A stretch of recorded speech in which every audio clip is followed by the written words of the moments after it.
Greetings and welcome to another episode of You Know What It Is, man. Comic Book Talk with Friends. So glad to have you guys here with us. Those who are actually coming in now, it's going to be a great show tonight. A lot to talk about, a lot of things to go over. It's been a busy week.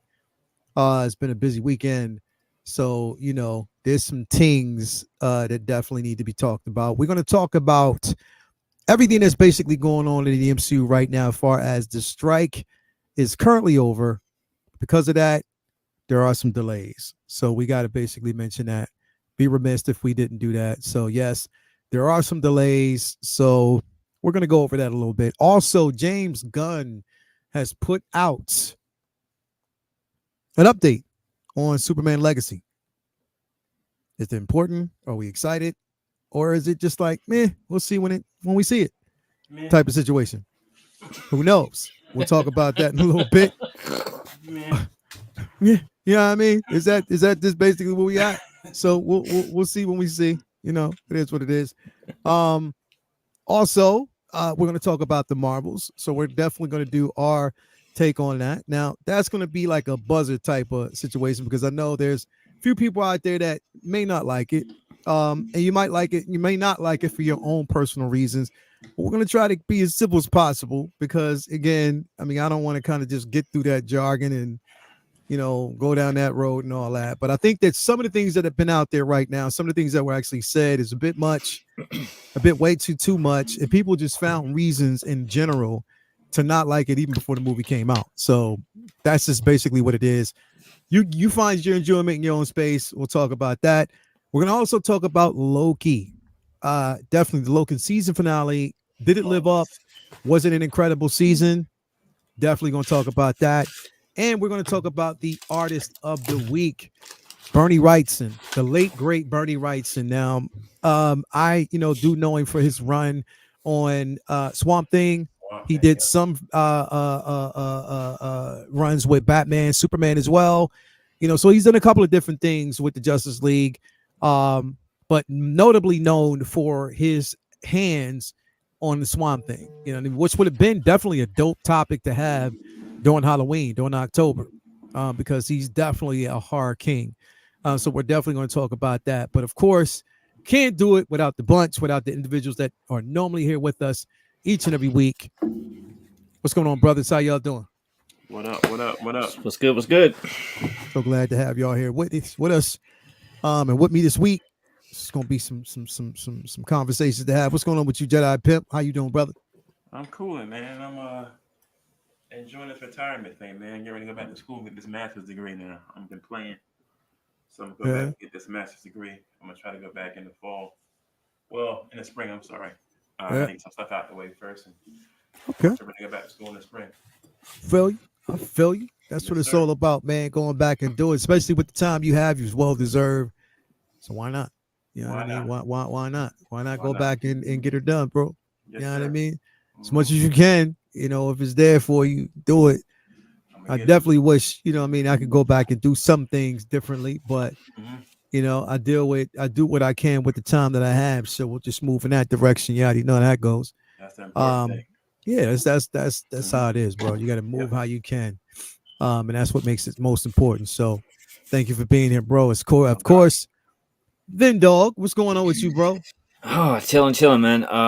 Yeah, had a busy weekend. Had birthday parties to go to all weekend, and dealing with that, and was catching up on some shows. I strongly recommend for anybody into anime or Japanese culture, check out Onimusha.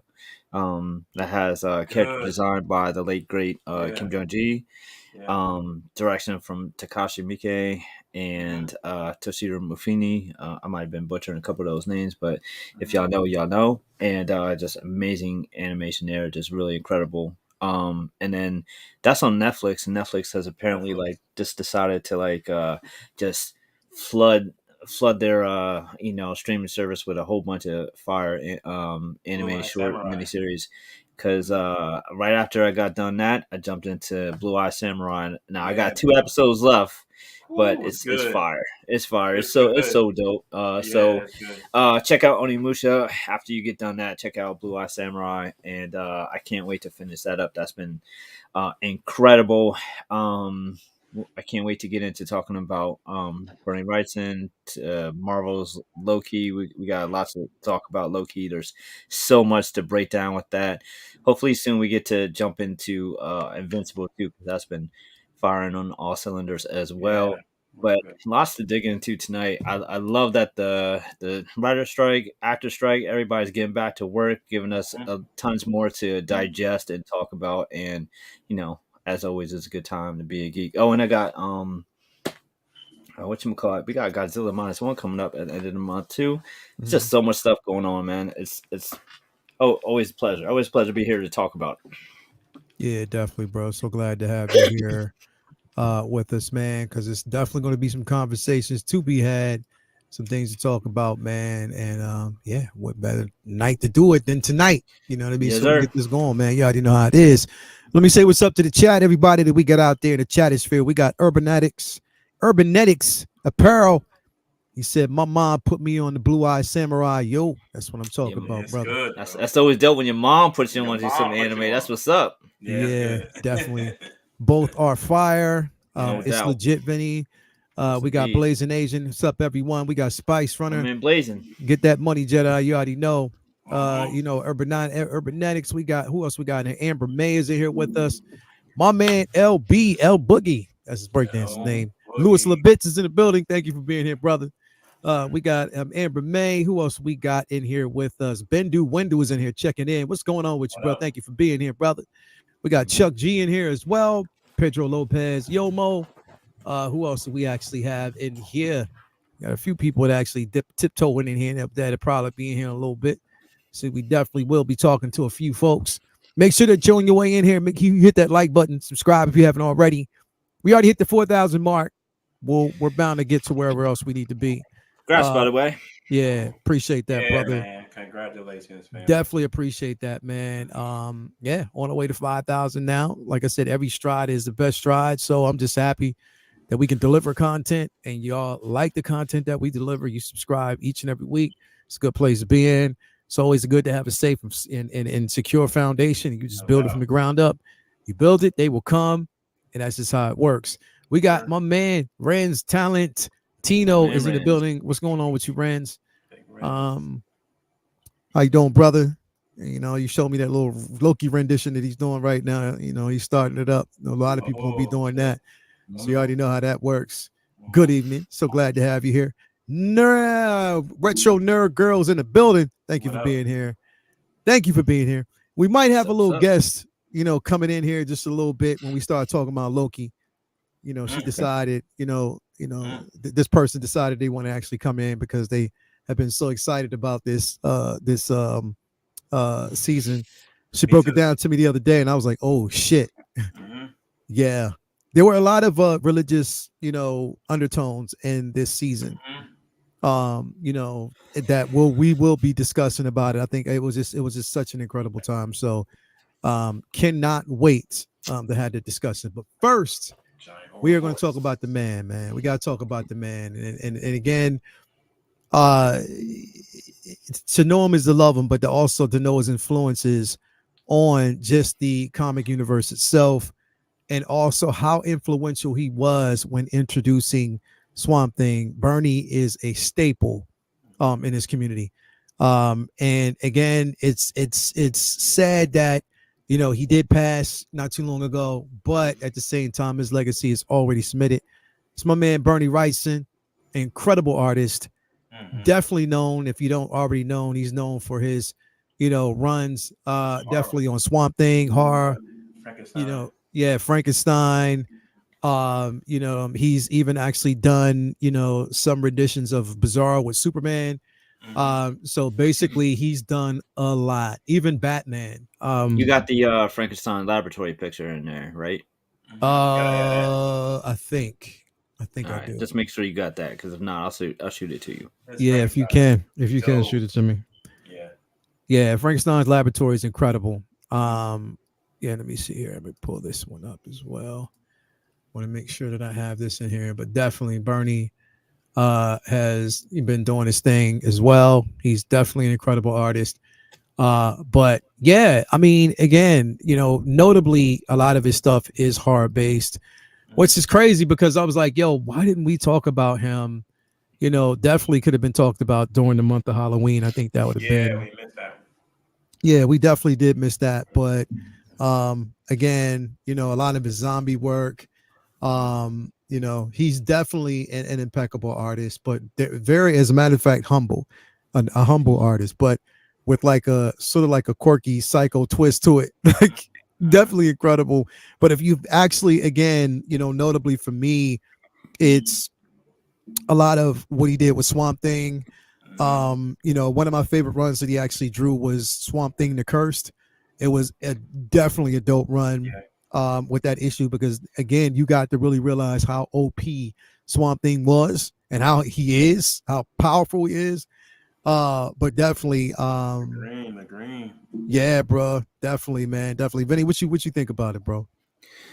Yeah, as a as an artist, there's many people I look at as inspirations, and I'm not alone in being in awe of his line work, of his pencil and ink and brush work. Many of the people we look up to, and not just in art but writers, Guillermo del Toro, Neil Yeah. Gaiman, a lot of famous authors who work in horror and sci-fi and fantasy, niche of filmmaking, Mm-hmm. um, relied heavily on his influences in the genre from a horror standpoint, and he wasn't just the monster guy. Like Yeah. his techniques just lent itself to the macabre and darkness just Mm-hmm. so well. It's just so much detail, and that was kind of his his bread and butter. But he was able to do whatever he wanted. He just loved that.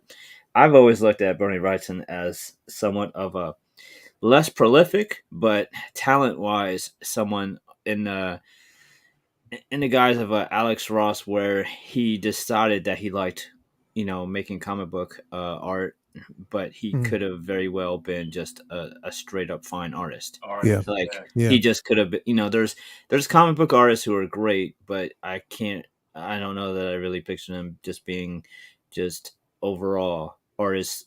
You know, it's hard to imagine them outside of the comic book realm.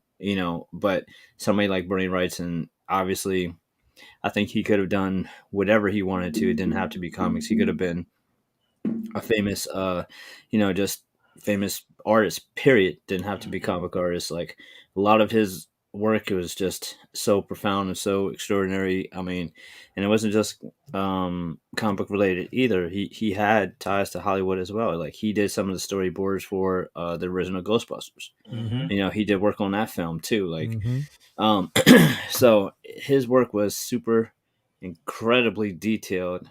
Just tons and tons of soul and heart poured into that, line working on those pages. And as someone who often bites off more than they can chew when they're, working on compositions and layouts, Mm-hmm. um, I, this That's is on a beautiful. whole nother level of That's damn, beautiful. like Mm-hmm. just look at this, man. I mean, it's like Mm-hmm. you could have this the size of your wall and still not Mm-hmm. see everything that's in here. Yep. Yeah. It's super super ridiculously detailed, but yet at the same time, it doesn't feel muddy. It's just still beautiful and just Mm-hmm. incredible lighting, incredible detail, incredible line work, just absolutely just genius. Uh, he's somebody I didn't really have a lot of knowledge about when I was younger, but Mm-hmm. when I was an adult, you know went back and checked out some of his stuff, and just been a fan ever since, and just in awe of the stuff that he did. I wouldn't say that he's, like I said, he's not he wasn't the most prolific, and like he wasn't Mm-hmm. constantly working all the time like Alex Ross or Jim Lee or those guys. Yeah. But the stuff that he did do was just home Yeah. runs all the time, man. He was incredible. Like so absolutely, one of the legends, huge inspiration not just to comic book heads, but Hollywood, to any fans of horror, just any fans of you know any kinds of monster work. And of course, we mentioned Swamp Thing. Like some his Swamp Thing run is legendary in and of itself. And Yeah. I wish he touched more books so that way he'd have a bigger fan base and more people would know him. Mhm. I don't know that he's necessarily a household name, but I feel like that's maybe by choice.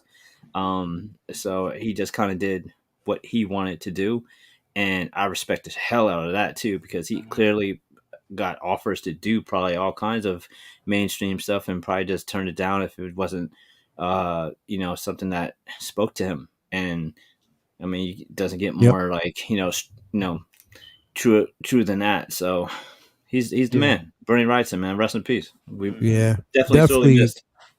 Definitely sorely missed. He did a lot of, not only just again, like you said, storyboarding for like, movies such as Ghostbusters. He was also did the one of the original treatments for the American Werewolf in London. Yeah. Also the Thing. You know Mhm. what I Yep, mean? With he did that. Also, what was the other movie? I forget. classic. The One classic of the thing. classic films he did storyboarding for what is that movie called? Sean Connery uh was in Oh, it. was it What's the League of Extraordinary Gentlemen? League of Extraordinary Gentlemen.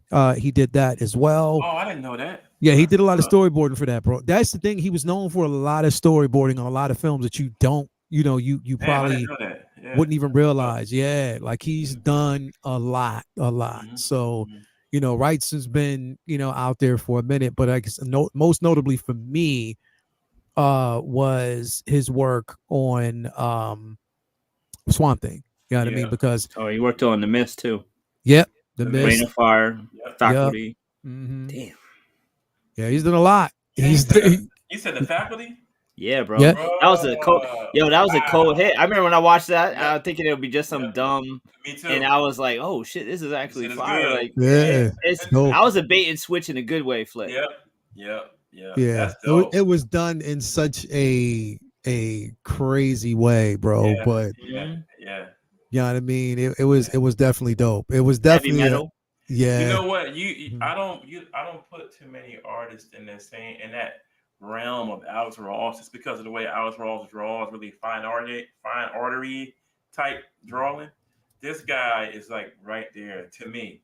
Yeah. My personal opinion on how he draws, the attention to detail, his line style, his light, the pitching of lighting and Uh-huh. shadow, bro. Like Uh-huh. this guy, he brings pictures to life. Like right now, I'm looking at this picture like, damn. If I was Yeah, in the bro. room, I'd be running the other way, bro. Like that's Hmm. just that's awesome, bro. And Yeah. that laboratory picture, bro. It's like Vinny was saying, you could put that in a big picture on the wall and still not see every detail he put in the picture. Yeah. Yeah. That's great, man. This one right here just That's reminds me great. of how chaotic. You know what I That's mean? Because amazing. it's chaotic in such a way, but everything has a placement and it's there for a Yeah, yeah. reason. Let me zoom into that one. You know what I mean? Damn. So it's definitely incredible piece, bro. Like, I mean, Mm-hmm. literally, Bernie's that guy, bro. He's definitely that guy, and definitely like, horror wise. And you can even tell, like, if you're looking at this, Mm-hmm. a lot of his work, you can tell he has his own niche, especially the way he draws jaw lines, like the Yeah, skeletal remains, yeah, yeah, stuff like that. Like you yeah. can tell that it's connected to everything that he does. Like Mm-hmm. he's just that guy, man. Definitely one of the goats. One of the You know goats. what I mean? Yep. Definitely that's out there, man. You know, The uh, uh, goat. The Yeah, goat. man. yeah, the goat, bro. That's what it's all about, man. If y'all haven't already, Bernie White said never be another man, and because of him, I definitely hated this movie. I ain't gonna front. Um, I did not like this movie. I'm gonna Uh, start playing back. bro, I did not like the thing, bro. I mean, I love the thing, but I have a love Wait, hate, because I don't like spiders, bro. I don't. I just don't like spiders, bro. that little Yeah, I don't character like that he spiders, made right bro. there, bro. Yeah, I don't like spiders, bro. I'm just letting you know that right now. I don't fuck with spiders. If you got a spider in your crib, I'm not coming. I'm just Oh letting you shit! know. Nah, Rain nah, of nah. fire.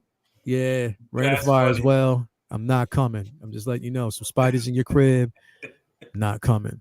You know what I mean? So just want to put that out there. But yes, definitely Bernie Wrightson, that guy, that dude. No doubt. You know what I mean? You know, when it come to artists, bro, I was thinking about this. It's like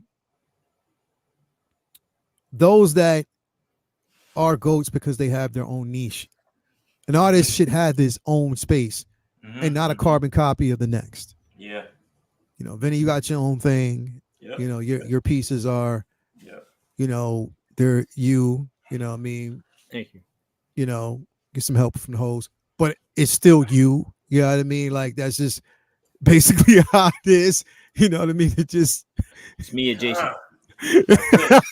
me and Jason. Yeah, definitely. But but nah, man, like definitely like there's artists out there, but then there's some artists, and he was definitely one of them, man. So never be another man, and yeah. They need that Swamp Thing back with DC, bro. I'm so mad they canceled that show, bro. Well, I mean, apparently it's supposed to be coming back, but you know, we don't know yet. Apparently, they're supposed to be dipping back in that well of a live action Swamp Thing, but we'll see how that's supposed to be if it happens. And speaking of, you know, Jason, if it happens, I know you've been wanting to have a conversation about this. I know this is something that's been on your mind, bro. And we are talking about the announcement that on July 11th of 2025, only in theaters, we are going to get Superman Legacy. Jason, now, have you... Do you believe that shit? Do you believe that shit? Before you ask me this question, before you, do you believe that? Do you believe it? Listen. I don't. Listen. I mean, I believe anybody who say whatever they want to say, bro. I mean, put it this way, bro. Yeah. Of course, everybody's going to say what's going to be released right now, especially after the actor strike is over, because everybody's basically now pitching for talent. So every actor that was on that line is probably getting calls. Hey, yo, we need you here at such and such. Hey, we need to finish this. Hey, are you interested in this? Again, we know that he announced a cast, you know, for this before the strike actually happened. But again, to go in detail, we know that they're going to probably do that. They're going to probably be a push for promo, behind the scene photos, stuff like that, since we know that this is what they've been working on for a while. But my question to you, Jason, starting with you first, is are you sold on this idea? You already know, man. I'm not. I'm not, bro. I'm gonna sit back. I'm gonna go into it like with little to no expectation at all, and just see what kind of hot shit he throws on screen. I mean, I don't know. I'm gonna sit back and just wait and see what happens, bro. Because I just don't believe that we're gonna have it in 2025. I mean, it's don't look good to you right here, bro. Come on, man. No. I mean, he's too small, bro. He need to eat some Wheaties or something. He gotta beat himself up. Well, maybe by then he might be a little. I don't know. We'll see what happens, bro. I mean, like they're like Cavill's son. Like, come on, dog. You know what I mean? I don't know. We'll see what happens, bro. Yeah, I mean, but you know, not told. Possibilities are basically there, bro. And look. I'm going in with the lowest expectations. Listen, my expectations are really low. I kind of tapped out at the simple fact that we're not going to see. You already know, bro. I'm a Gal Gadot fan, Wonder Woman fan, and since we're not going to see her again, they did her. Dirty. They did her extra dirty, bro. They did her the same way they did Cavill. You're back. Don't worry, you're back. Same way they did Cavill, bro. So I'm just I'm just kind of tapped out on that. Yeah, me too. You know, my anticipation for anything DC right now is it's a catch and go type of situation. I just have to see it. I want them to succeed, though. I will say that. Yeah, I definitely want them to succeed. I want to see it, but I want to see the execution, and I want to see if you're going to be able to pull it off. So I don't know, Vinny, what you think about this, man? What you think about the simple fact that we did get a release date for, July 11, 2025. I mean, for Superman Legacy. What's your thoughts on this, brother? Just as of this moment, indifference. Just because I need more than a middle schooler graphic font to really kind of like sway me either way. And I'm not a trailer guy anyway. So even if you had a teaser trailer, I'm taking a wait and see approach to it. I know that there's Superman's easy to mess up. So I'm a little worried, and I want it to be amazing. I want Superman to be a staple in Hollywood again. I want DCU to be successful, so that way we have Marvel motivated to do better themselves. So you know, it's not hate. It's just, fool me 17 times, shame on you. So, they've messed up enough times for me to not like be giddy every time they give us a morsel of information about something that's going to happen, couple years or 20 years from now. I mean, this is a long, long process from them to go to where they said, hey, we switching everything up to the final product. And they've made a lot of very let's just say, to put it as nicely as possible, questionable PR decisions along the way, and I feel like Mhm. are continuing to, because even in this tweet here, they have James Gunn still responding to people like, Oh I my hope WB God. doesn't mess this up. And James Gunn's responding, this is separate from WB. They have no say. And it's like, you're a Right. liar. Like, that's like saying that Iger or Disney has no say in any Marvel Studios pictures. They damn sure do. They might not be sitting there, breathing down the director's neck, but if they see something in the daily they don't like, they pick up the phone and it's changed. So don't tell me that James Gunn is the one above all in DC films. He's not. Right. He's not. So I wish he would just be honest and just say, like, they're going so far, they plan to let me do what I want to do until they don't, which is, that's more reality than they have no say. Yes, they do.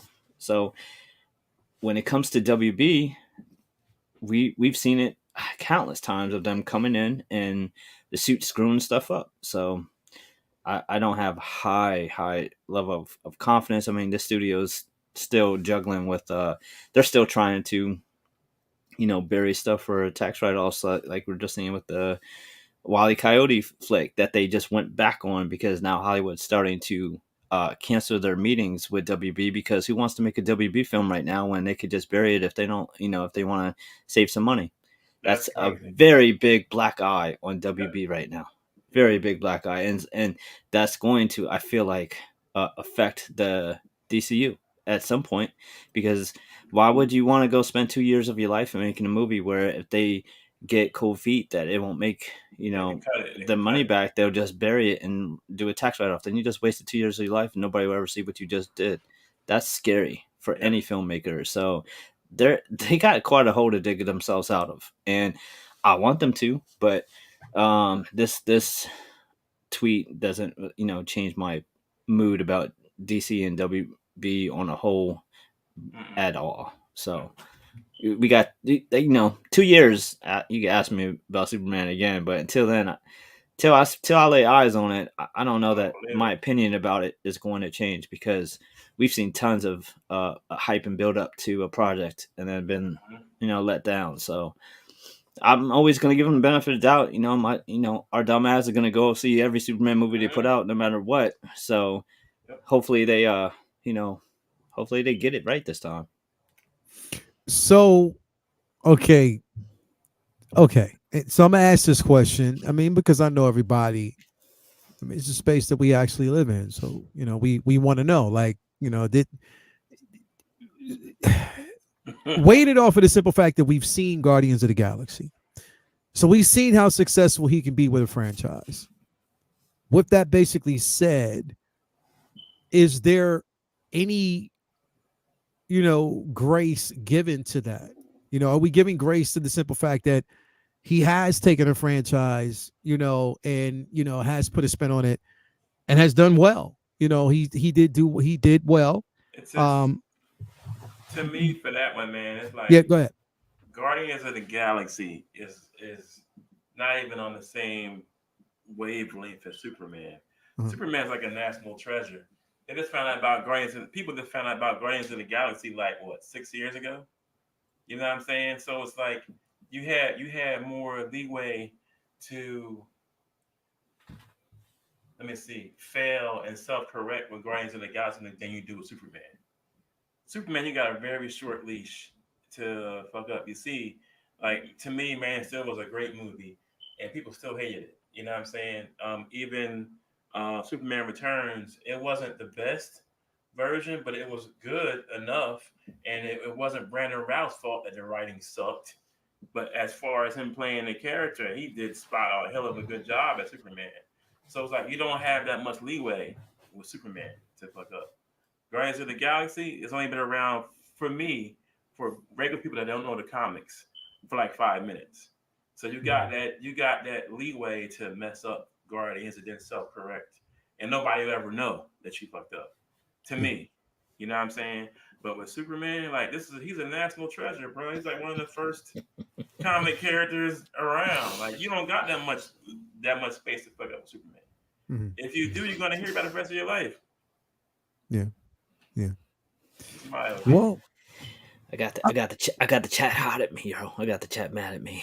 Oh boy. what Yeah. are they saying? Hold on, let me see. We got a Oh 999 super boy. chat. Whoa, whoa. James Gunn has proven himself over and over. Here And it's comes beyond Oh, not the Gun fair Legion. to throw all these baggage onto his ship like some overbearing girlfriend crapping on a dude because of her shitty ex. Hey, listen, so I'm one to basically say Children. that I give him definitely the benefit of the doubt because it is James Gunn. I think my biggest fear has nothing to necessarily do with James Gunn. My Yeah. biggest fear has to do with When the you don't execs. listen, that's what happens.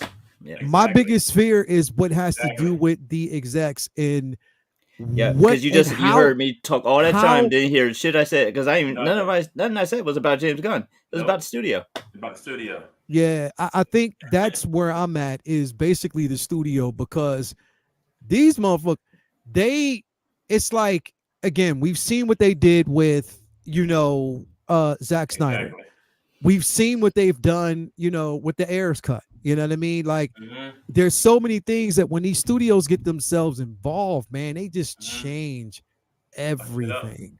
Yep. You know what I mean? They change everything. And I have faith that James Gunn can give us something.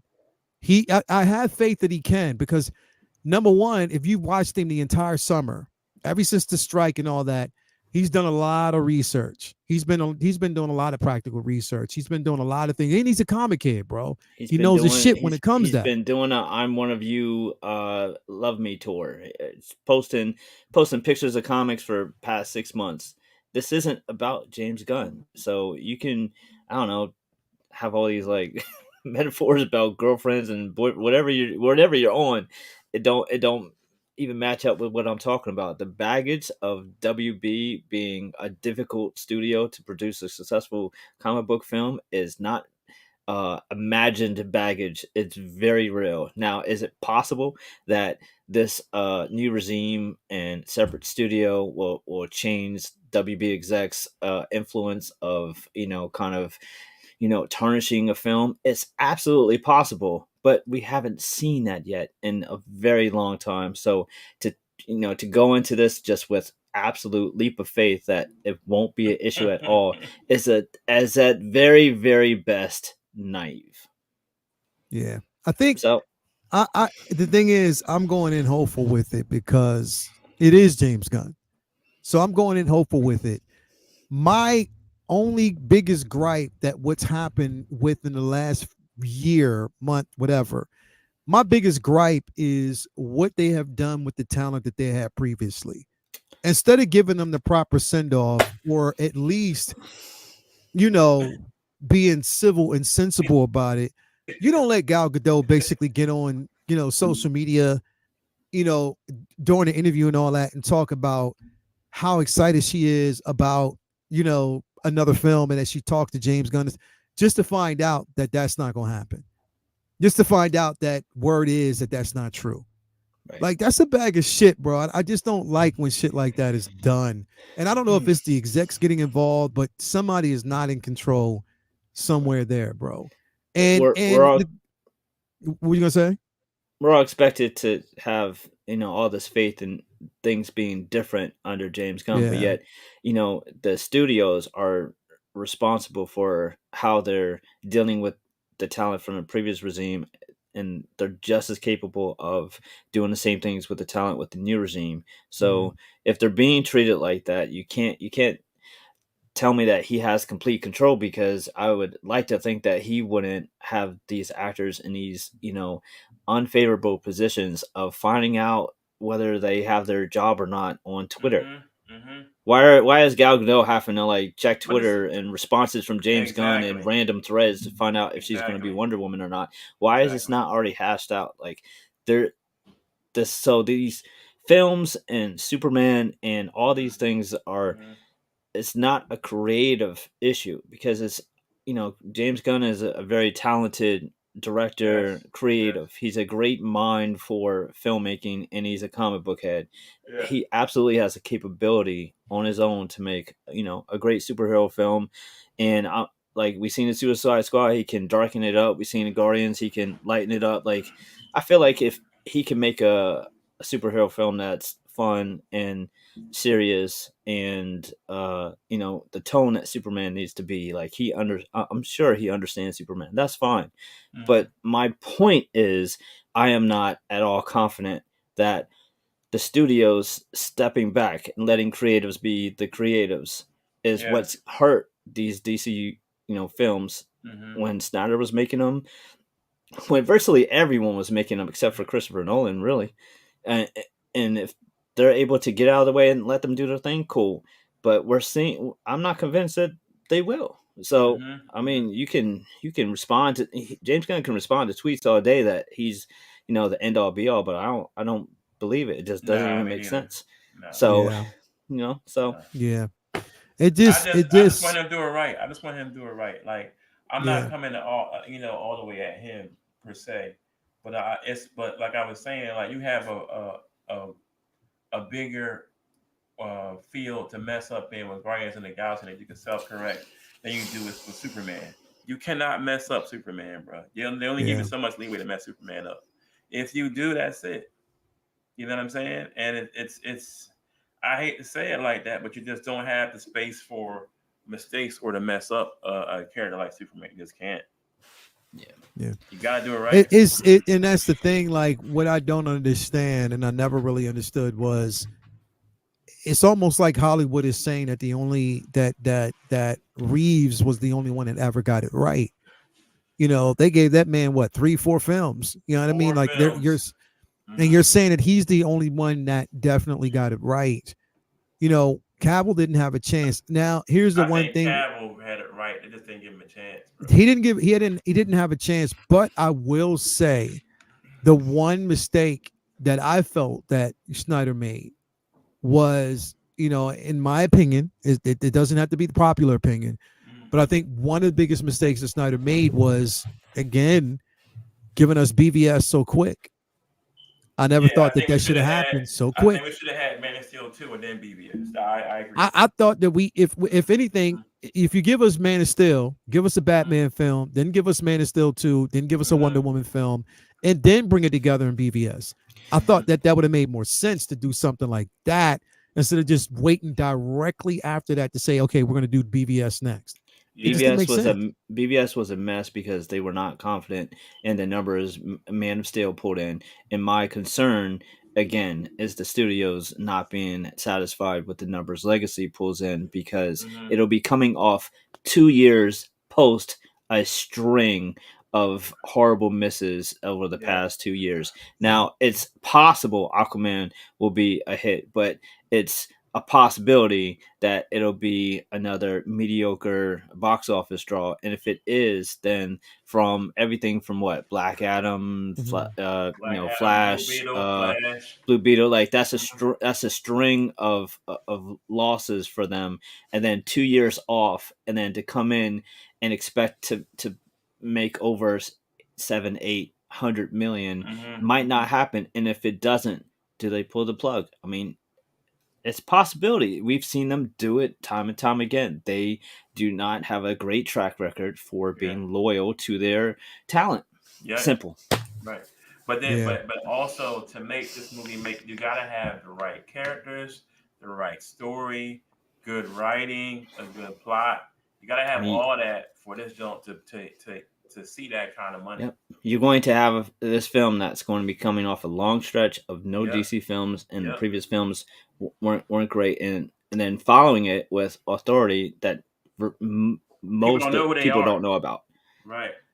It's a lot. It's a lot to ask for, man. So I mean, I wanted to see well, but the people who want DC to fail are just like you gave them like a layup right here. It's gonna be a problem. Who knows? We'll see. Yeah, I think again, I wanted to succeed, and I want James Gunn to put that same love that he's putting to social media into this film. Like literally, I want him to put that same love, but at the same time, honestly, bro, I don't want him to talk anymore on social media. Just put all of that, everything that because I don't think that especially with his resume, he doesn't have anything to prove to these people on social media, bro. Nothing. He has nothing to basically prove to anybody on social media, and you don't have to answer to anybody. Let your work be your answer, because I believe that he can do it if, in fact, the studio has their hands off the shit. You know what I mean? Don't put your hands on it. Just back up and let him do what he needs to do, and let it be that. And I'm hoping that they learn their lessons from the disasters that we've actually had. I mean, people wanted the Flash to be successful. That was a sort of a disaster in a sense. You know what I mean? Blue Beetle, even though it was good, it didn't, with the marketing that sucked, that didn't work with that. That was a financial disaster, but it was still a good film. I enjoyed it. Amazing film. You know what I mean? Yeah. So there's, I mean, again, man, like there just has to be a space where we definitely get a win. We got Freddie Breno. This may adapt a cheerful tone, knowing Gunn. He wants to do a great every aspect from comics, completely accurate, but it's doesn't mean Clark's life will not go through easy moments. And here's the thing, and look, I believe, and I actually want a more brighter Superman. I've always been saying it. I wanted a Superman that wasn't dark, because again, he didn't start out with a whole bunch lot of of us hatred missed from the people. Boy Scout. Yeah, like we missed that aspect of it, because again, I think it was a missed opportunity. You went from someone who was introduced in Man of Steel to someone who's completely hated in BVS. And I'm like, what the fuck? When did that transition happen so quick? You know what I mean? Just because. And when did motherfuckers start? Like, that's the thing, bro. Like, I thought that, again, that was the biggest misstep. I enjoyed, now, mind you, I enjoyed the Justice League. I definitely enjoyed that. You know what I mean? I ain't gonna front.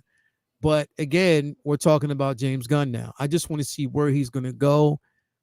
And again, if Zaslav said that, the main trinity is what he wanted to focus on, then I think that's what they need to focus on. You know what I mean? So I don't know. We'll see.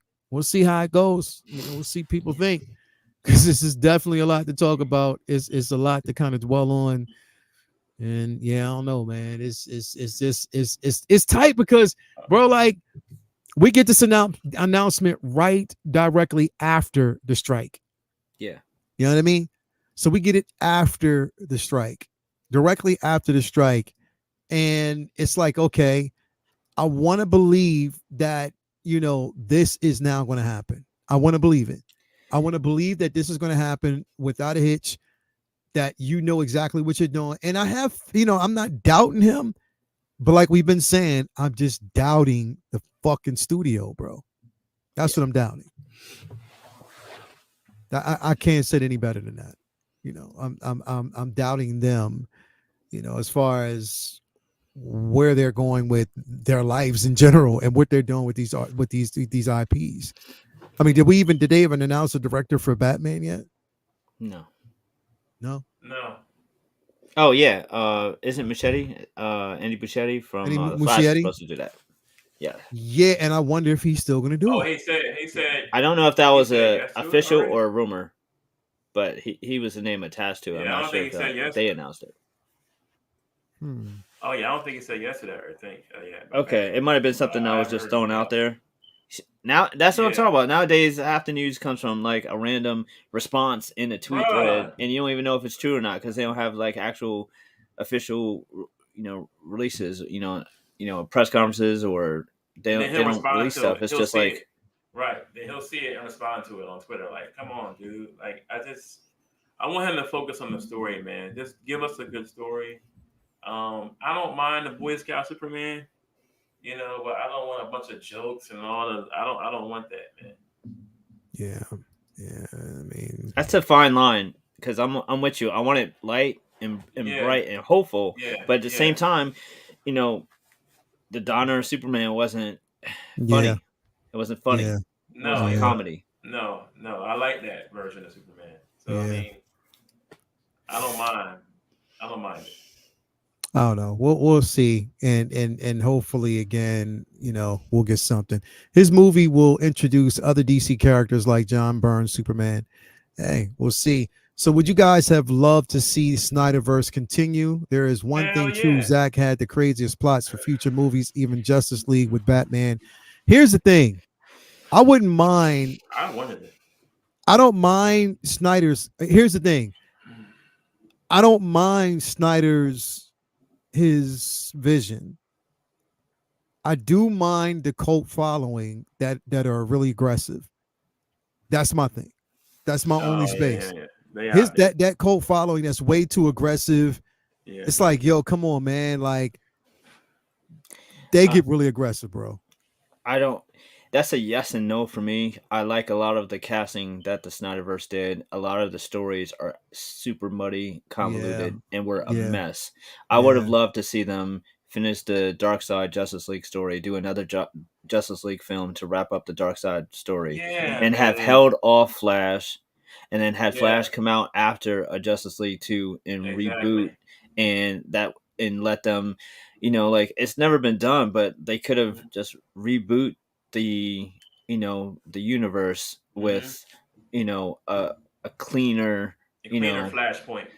yeah, just a cleaner reimagining of everything where they could switch stuff up that they wanted to without having to start all over from scratch, Hmm. because that's Hmm. another thing that a lot of people are frustrated, even if whether you liked or disliked Snyderverse, a lot of people are frustrated that like we have to start all over again, All over and again. we're not getting any younger. I don't want to wait till 2040 for another Justice League Right. movie because it takes them Exactly. so long to build up towards it. Right. mm, I yeah, feel like it sucks that they felt like they had to do, a whole bunch of individual films and then lead into a Justice League to Hmm. follow the Avengers formula when they could Hmm. have just did a Justice League movie like, and then just had spin-offs of that, and they didn't, but they felt like they had to set it up with Batman versus Superman. So But that was then the their way of problem. just that was their way of rushing a setup, and it was like there's like an animated movie Justice League Doom where that was New 52, and they kind of like rebooted the animation like universe a little bit and just had them all meet in that movie and then fight a threat, and then I felt like they could have done something similar if they were mm, in a rush to get to Justice League. But now it's like restarting the clock once again, and it's like, well, how many of these movies have to not do super well in order for them to restart the clock again? How many years will it take for us to get to big guns in DC, where we're starting to see, Superman fighting Darkseid instead of bank robbers every time he's rebooted? yeah, yeah. Justice League movie won't happen till 2030 or 2032. If It probably. Justice League happens by 2030, I will be super excited. I will be thrilled. I don't think there's any way that 5 years after Legacy we already get a Justice League movie. I don't see it. Yeah, I don't even entertain the thought of a Justice League film right now. To be quite Yeah, honest, I yeah. don't. I mean, I don't. And it's mainly because of the way things are going. Because, like I said, we're seeing more obscure renditions, especially, with the Authority right now. I'm just yeah, wondering where it now. If that's still I'll, happening, I just want to know where that fits. yeah, That's just me. So we'll yeah. we'll definitely have to see on that one, man. But I'm with you, Blazing. yeah, we'll see. Let us know what you basically think. Lael be collecting some social security by then. You Shit, damn right I I hope you will. do. I probably won't be saying that shit till I'm 60. Yeah, you already know. You damn right I will, bro. I probably Social Security, AARP. You know what I mean? Hey, I'll be chilling. You already know how that go. Next up, though, we're gonna talk about some more things. Again, the Halloween strike is over. I know. So it's the first to be mentioned, and a lot of people were mentioning the slate, the film slate, mainly when we talk about Marvel. You know what I mean? We're Mm. talking about basically a lot of delays. Blade definitely has been. You know what, bro? Like, apparently, okay, so apparently now they're saying that the Mm-hmm. ship will be right and it'll be focused on Blade and it's rated R. So apparently they want to, really, really dive into the character itself based on that last script that we heard. They decided that they wanted to kind of, I believe it. what'd you say, Jay? I, Huh? I believe it. Well, no, I mean it was out there. There's nothing to believe because it was true. Like that shit was true. That script was true. Where he was going to be the fourth lead in his own fucking film. That wouldn't have made sense, and a lot of people were talking about it. It wouldn't have made sense, but there's some rewrites. But still, They're gonna Wakanda forever him. He didn't even die. Ain't that some shit? right, right. But still, we're not going to see this film. What they said until like what 2025, late 2025. So it's been pushed. Captain America's also been pushed slightly, I think, by just a few months, and Daredevil as well. So this was going to be anticipated. I mean, this was anticipated where a lot of films were going to be pushed. But let me ask you something, Vinny. What do you think the ramifications of this is going to be? Considering the simple fact that number one, they're now starting to introduce elements of the X-Men. You know, we still have, the secret wars. We don't know whether or not they're going to continue, especially because again, Jonathan Majors, court date is the 29th of this month. So we don't know where they're going to actually be when it comes to, or where it's going to fit when it comes to whether or not he's going to be that bad going forward, because there's rumors still right now that they're going to replace him possibly with Doom as the Right. big bad. So that's been one of the main rumors that have been kind of fluctuating around right now. So it's a possibility that we might not actually see, or they might switch, or they might even use, which we're going to talk about a bit later, Loki to make that sudden change. You know what I mean? Yep. So what do you think? And again, we have Daredevil that's going to also deal with time travel. TVA is going to be in that as well. But they're talking about a reboot. But where we are right now, nowhere near a reboot. What do you think some of the ramifications are going to be with some of these delays? And is it something that we know we expected, but what do you think, bro? I'm gonna keep the same energy I have for Warner Brothers with Disney and Marvel. They're they're a mess right now, and they're fucking up. And I don't know if Feige is more worried about transitioning to going to do some Star Wars shit and kind of bored with his role at Marvel. Yeah. But I feel like these are a whole bunch of problems that weren't imaginable, 6 years ago, 5 years ago, and those problems are just organization, right? It's not talent issues, it's not creative issues, it's just kind of like overseeing. And I feel like a lot of these issues are, when the cat, when the cat's away, the mice will play, and inmates are running the asylum. Like there's a lot of crazy stuff going on here that is super frustrating, and I feel like a lot of a lot of this is just could be under under wraps better and organized better. It's really frustrating hearing the studio kind of treat these films kind of like um, wrestling, where they'll let leak that someone might win a belt to see if the fans are happy about it or mad about it, to Yeah. decide if they were really going to do it or not. And I Mm-hmm. feel like that's what we're getting a lot of. I feel like we're getting a lot of intentional leaks just to see what the backlash would be if they did it, because they're too scared to make a decision on their own. The Daredevil stuff is like forgivable. It's just like, all right, there's so much stuff going on. Feige was like, all right, this isn't what we want to get back to it. The Blade stuff is unforgivable. Was absolutely ridiculous. Yeah, man. They're Falcon, destroying that. Captain America stuff, that's absolutely to be expected.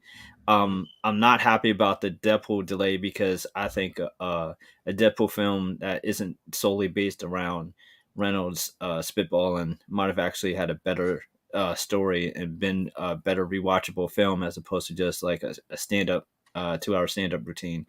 But when it comes to the biggest story of all the things that you mentioned is the major stuff with Kang. It's really frustrating to me.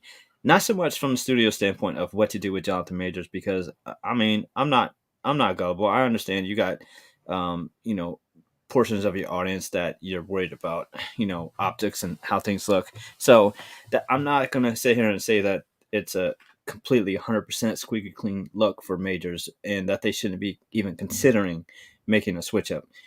But to transition to Doom instead as if he's a, you know, rebound villain is so I don't frustrating like that. because Yeah. Yeah. Doom is worthy of a very well structured and thought out plan to be introduced.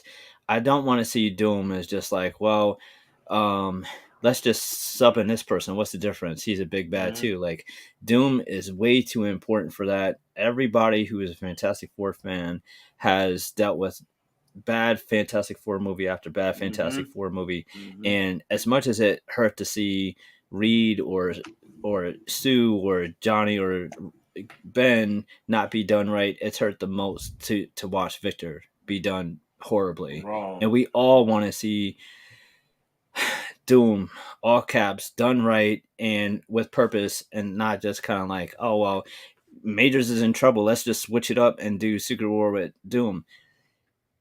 And of course, Secret War is a big part of, you know, Doctor Doom, not you know, not Kang. But you spent the past 2 years now setting up Kang for that story. You can't just jump right to Secret War Doom, because then where do you go from there? His that's like starting off a Spider-Man first Spider-Man movie with Cosmic Spider-Man. Like then what do you do? Doesn't make any sense. It's like that's his one of his defining moments. It's just like it doesn't make any sense. I want to see Fantastic Four done right. I want to see Doom done right. I want to see Kang stay on. They've done so much to set him up. I want to see the Council of Kangs finish that up. That said, Loki said one of the millions of things that Loki did right was that ending, which we'll get into, gave Mm-hmm. you an out. Mm-hmm. It gave you an out to switch things up, and it also gave you a reason why things could even be more dangerous for the world. You know, in response to what's going on with the Kangs, so they literally left the door open to like uh, what Loki did made Council of Kings possible, and what they did made Council of Kings wiped out being possible. So it was really smart storytelling because they can go either way with it. However, if we're gonna see Doom replace Kang, which is frustrating too, because Doom is a Yeah. universal threat. Like I could, but you take Doom away from four and give, you know, just have Fantastic Four focus on Galactus and just have Doom be a world threat instead of a Fantastic Four Yeah. threat, which I don't know. It's frustrating. Mm-hmm. I really think that they just don't know, and Yeah. I don't know if there's. I think this is the first past couple phases where I feel like um we're not we're figuring it out. It's almost like the same time they're figuring it out, as opposed to they're slowly unveiling their plans. I feel like they're making the shit up as they go along now. And that's I don't like that. That's not how they used to do things, and that's why quality has dropped. So you would say that just, you know, more so where they are right now. And again, bro, like A lot of these things are out of their control. Like COVID screwed them, the strike screwed them. You know, actor moves. They've had their fair share of obstacles, no doubt. But I feel like it's there's also I feel like a lack of direction and focus at the top, and it's just kind of like rolled downhill. And what we're getting is a lot of scrambling. You mm, know, Kang Dynasty and Secret Wars should not be something that I feel like they're figuring out as they go along. You know, yeah. that's that's how it feels. I could be wrong, but that's how it feels. And I'm really tired of, you know, oh, Marvel's going to be bringing in like Tobey Maguire and Hugh Jackman to lead Secret War. What do you guys think? Do you like it? Because if not, then we'll change it up. It's like, why are you telling us this? Just fucking let us see it. Like, oh, Marvel's going to be bringing back Tony Stark and Steve Rogers and Natasha Romanoff. Like, what do you guys think? What? They never did that shit back in the day. They didn't have to do dumb shit like that. They just showed us the stuff. You know what I mean? Like, you didn't have to pull out all. I mean, imagine No Way Home. Like, imagine if Sony purposely leaked, you know, Pete and Toby being in it just to like try to see if we wanted to see it or not. Like, it just feels so cluttered, desperate, and I don't know, man. They're too good for that. I feel it just doesn't feel right. I feel let down by that they don't seem to know what they're doing either. It's like we should be waiting to see what y'all have got coming. Y'all shouldn't be like, you know, kind of secretly, you know, pulling us in disguise by leaking shit to see how we react. And there were rumors that the Captain America New World Order didn't test good, so they're going back and doing like a lot of reshoots. I hate hearing shit like that because Me too. It's just, how do we, like, okay, who's seen this? Like, who are you testing? Who are you testing, and who's seen something that is still in production and hasn't been finished yet? Did you show off of these fucking rumors, bro? Because did you show this movie in like Mississippi? Because because that might have a different, Yeah. I don't know, bro. Like that's it. I don't understand testing it, because like some of the best things that we've ever seen is stuff that nobody knew it was coming. Why are you testing the stuff and just go right? Who are you testing? That's my thing. To me, it feels like when you're testing the audience to making changes, you don't have confidence in what you're doing. Yeah. Right. Yeah. Right. It's this whole phase 4 has been a big question mark, though, man. The only thing I've seen that's sturdy enough to hang in phase 4 is Loki. Yeah, I mean, and Majors, he's carried. That's the other thing that's frustrating. Majors' acting has carried this whole phase. Like, you could, everything has been like, every time he's on the screen, it's incredibly captivating. A lot of people can't wait to see what Kang is going to do next, what Victor Tom is going to do next. Absolutely everything. I mean, and to just get away from it before we see any outcome. I mean, I think there's been enough news going the other way of him being innocent to justify like waiting to see what happens. The girl got arrested for something else. Like, come on, bro. Like, he's innocent. Yeah. And see, here's the thing, bro. Like, when we talk about Jonathan Majors, one of the biggest hangups on that is that people are going to always judge him against Quantumania.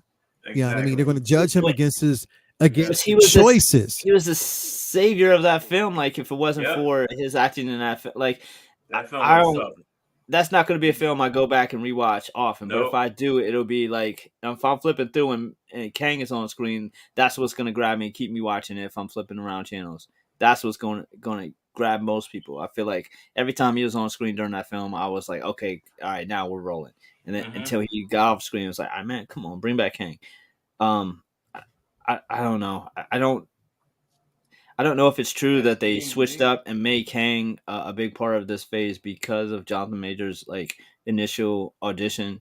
I believe that that's true because of how impactful and powerful his performances are every time he's on screen. He's absolutely captivating. I really hope that they just stick with him, finish out what the story that they already set up. They put so much work into the story. I don't want them to transition to Doom just like, oh yeah, okay, now tag Doom Man. All right, now you take it from here.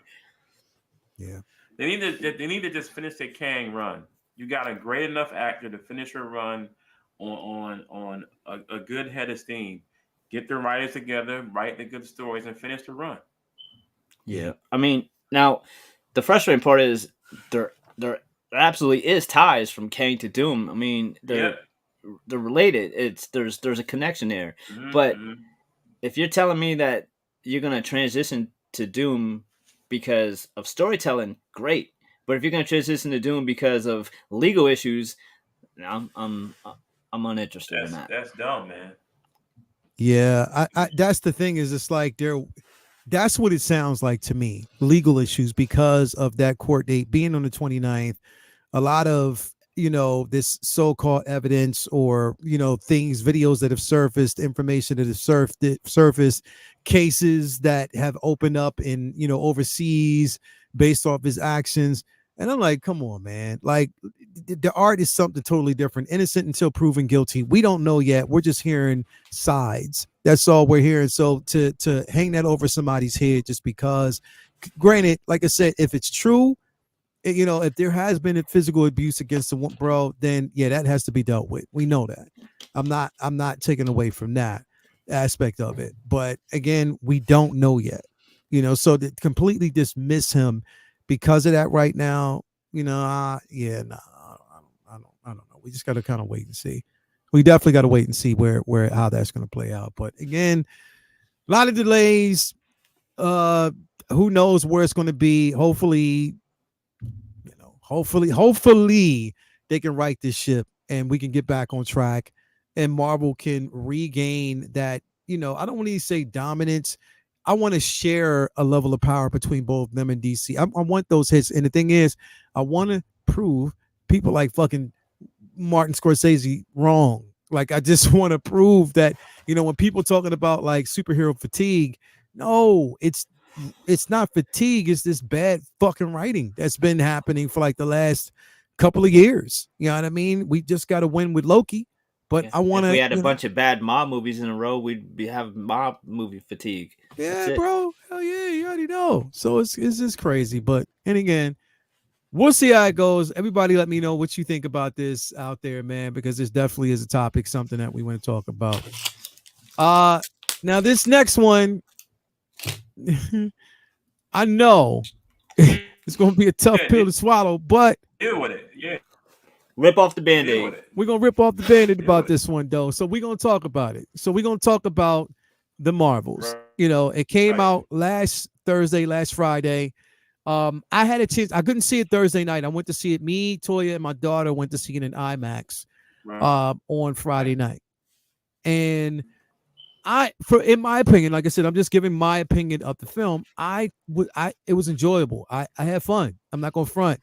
Was it the best MCU? No. There were certain things that could have been changed. I think certain pacing issues. Certain one particular scene that they could have kind of did without. But other than that, I had fun with the film. I thought the chemistry between these three was phenomenal. I thought that the bouncing back and forth between them, the relationship between all three, Miss Marvel did her thing, Monica did her thing. I think Brie did her thing too for what was given. And the thing is, I think that in my opinion, she's a little bit more likable than she was in the first film. And I think it basically showed. And what I said the other day was, in this particular film, there was no type of noticeable or, any type of agenda against men in this film, in my opinion. I thought it was just basically about them, and it was a shared space for people. I love that, again, the family value of Miss Marvel was in this as well. I love that they had that family the whole way through. My only thing is, it's like definitely this Nick Fury that we've seen in this was totally different from what we got in Secret Invasions, and that was a polar different. I'm like, what the fuck is this? Like, that's a switch. But I definitely love Monica. I was going for Monica, and I was rooting for Monica the entire time. I will say, and this might be unpopular, even though I loved I had fun with the film, and I don't think it was a bad film in the stretch. There were certain scenes where, what's her name? Iman Vellani? Is that her name? Mm-hmm. Certain scene where Miss Marvel got annoying to me, bro. It was certain scenes. It was like, yeah, she did lay it on a tad bit too thick with the with the quirks and stuff like that. But then I honed it down because I'm like, yo, she is a teenager. Yeah. So I get it. From a teenager aspect, she has to be a certain way. But when I look at it, I'm like, yo, we sort of seen that with Peter. So we don't need another Peter. We need her to be who she is. But I think for what it's worth, like you can tell, they're leaning in on a lot of her and where they're going to go with her in the future. So again, but other than that, I enjoyed the film. Now, here's the thing. It's going to be a lot of people who didn't.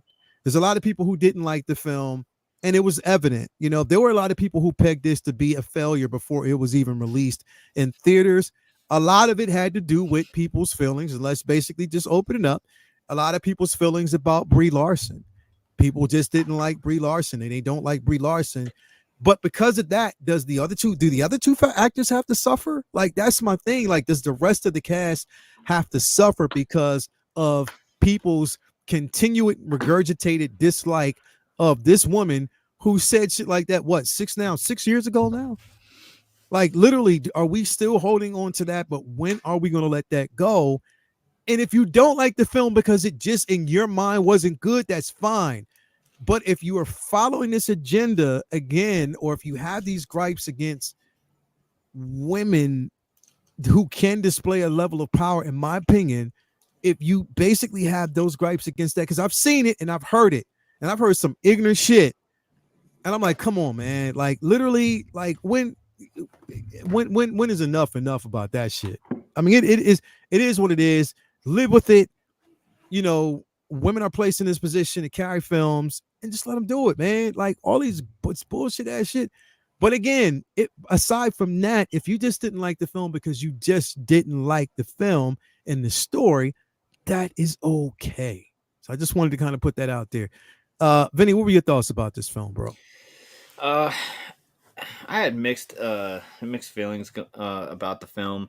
I wanted it to be great. I love Monica's character. I love Kamala's character. I had a lot of fun with Miss Marvel last year or year before when that came out, and Monica Rambeau has always been just such an amazing character in the comics. So I was really hopeful and looking forward to some awesome stuff with them being in this show and kind of I guess like What? easing the pain for Brie, because I feel like they did in a big way, in that having them two to bounce off of made her more likable. And like, even if you had some kind of like reservations about like her dealing with, you know, men or whatever, like it's almost like they took all the men out of the film and just had her deal with like the girls, and so there wasn't anyone to like be defensive around, you know, because a lot of the first film dealing with Jude and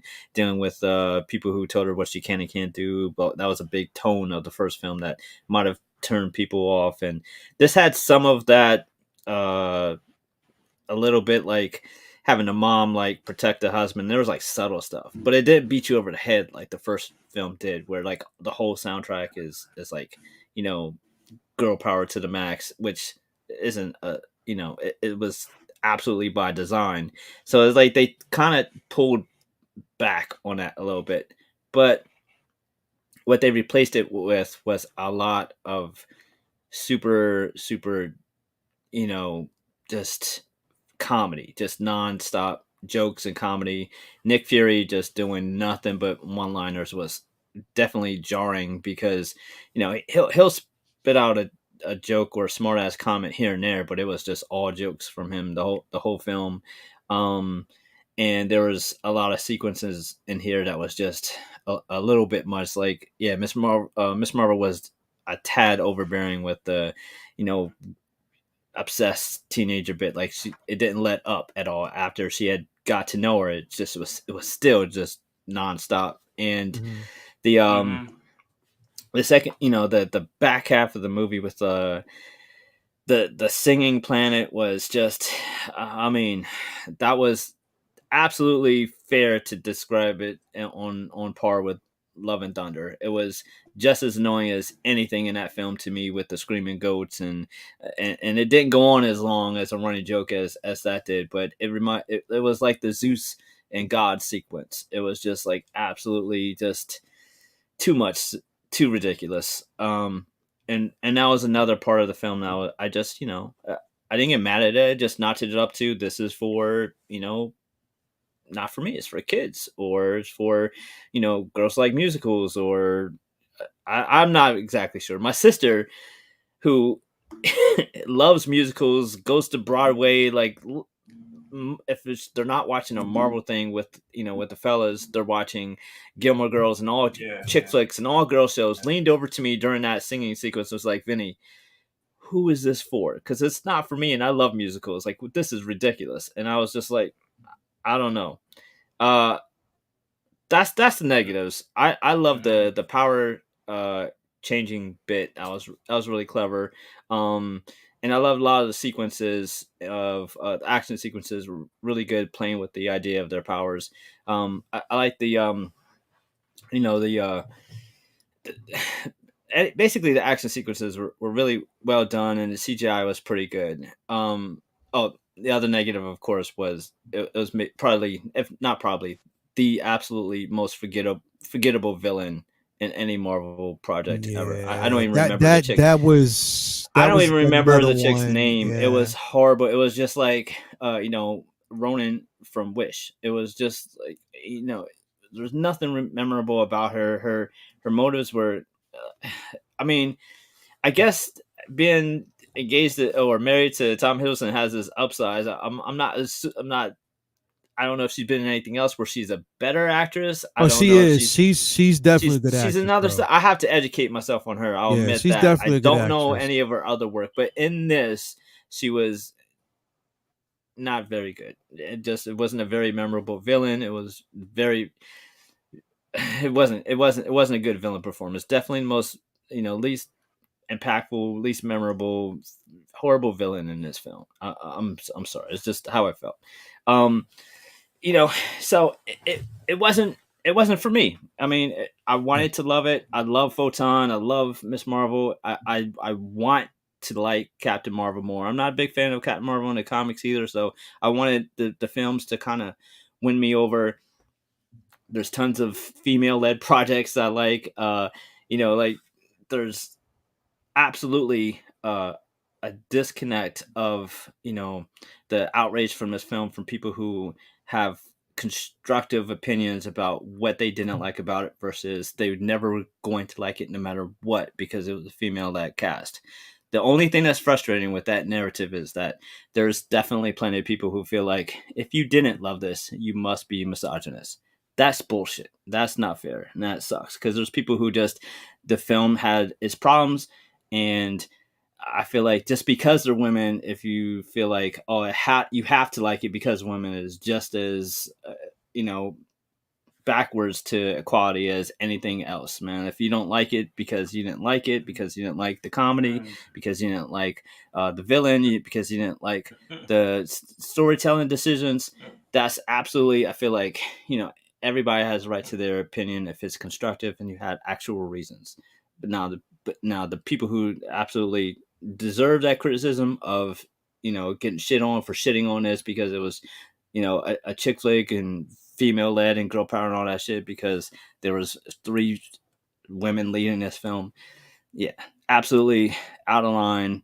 But not everybody who didn't like this film didn't like it for the wrong reasons. Because there's a lot of people who, man, wanted this film to be great, and it just, might not have been It's to them, and that so be it. You it, know, to, I think to speak on that though, and mainly because of the platform that I'm in, you know, Mhm. mainly because I am a content creator, mainly because I see this on social media every fucking day by even content creators. There were a lot of people in certain channels, in certain groups Yeah. that were making that argument. And that a lot of those comments came off misogynistic, and it was crazy.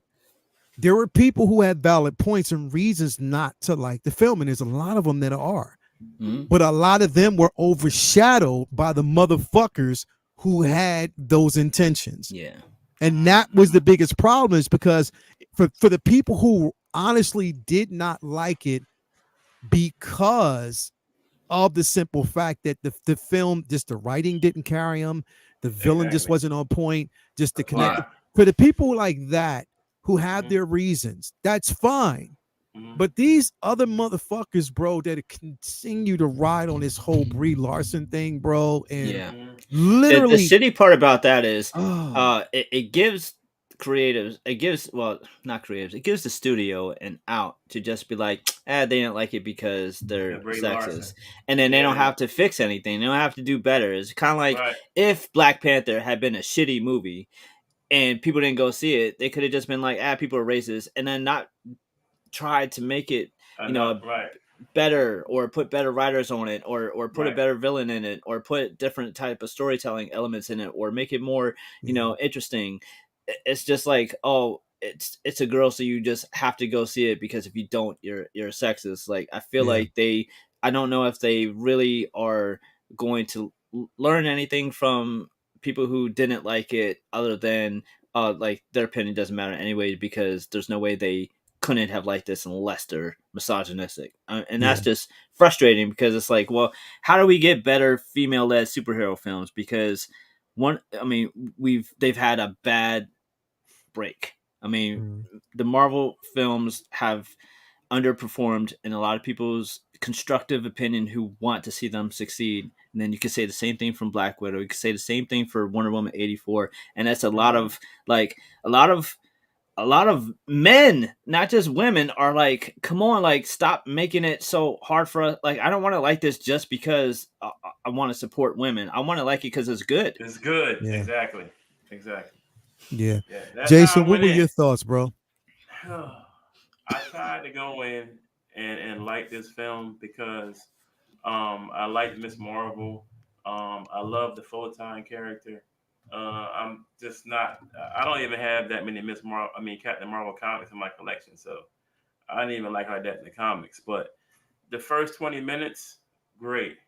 When I got to that singing planet, turned off. When I got to the cats floating around the damn sword spaceship, like, come on, turned off. Darban, the whole gender swap with Darban, I'm tired of just seeing that. But if she would have played it right, I would have had no complaints. You know what I'm saying? And then everybody, then Marvel made it like, she was going We were doing so good. to I know we continue were. Thanos' work. Like, that was bullshit. You know, she tried to get water and sun. That was from something from Yeah, man. Yeah. Spaceballs. Spaceball. I heard Taking Spaceballs. Oh taking Yeah. up yeah, Yeah. when he Yeah. sucked the air planet's out of the planet. elements. Yep. Like, on, come on, bro. You know, And the thing is, you got to and wait till he starts talking to let him know. Yeah. and it's like it was just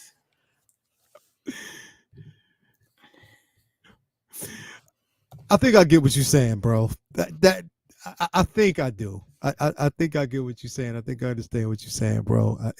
I think you didn't. There were certain things that just took you out of it, and I get it. I definitely get that, bro. And again, like I said, it's just it's one of those things. It's not going to be for initially everybody. I mean, I enjoyed it for what it was because again, I went into it with zero expectations in the first place. You know what I mean? Right.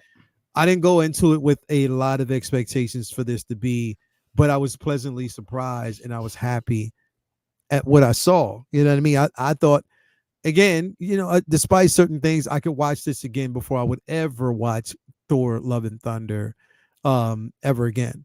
You know what I mean? And I would have liked more flashbacks to Monica and Kamala versus Brie. I mean, versus Carol, because you're in the theater. You probably have seen the first Miss Marvel, but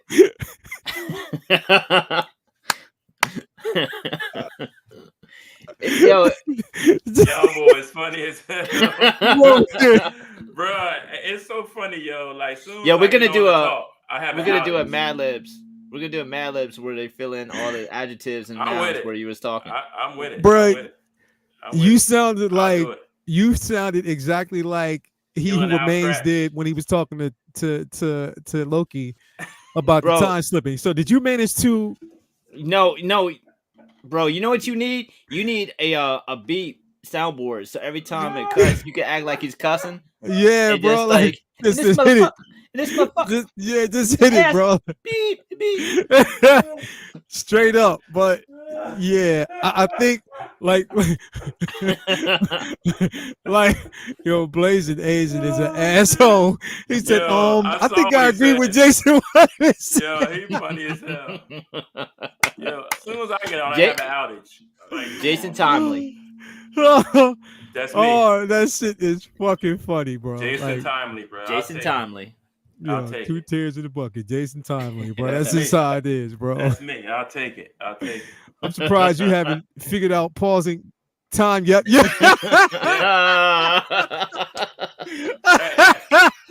Yep, that's what I'm talking about. Yo, we laughing. We just got to catch up. Yeah. You got to catch up. We got to catch up. That's all. Yo. Oh, man.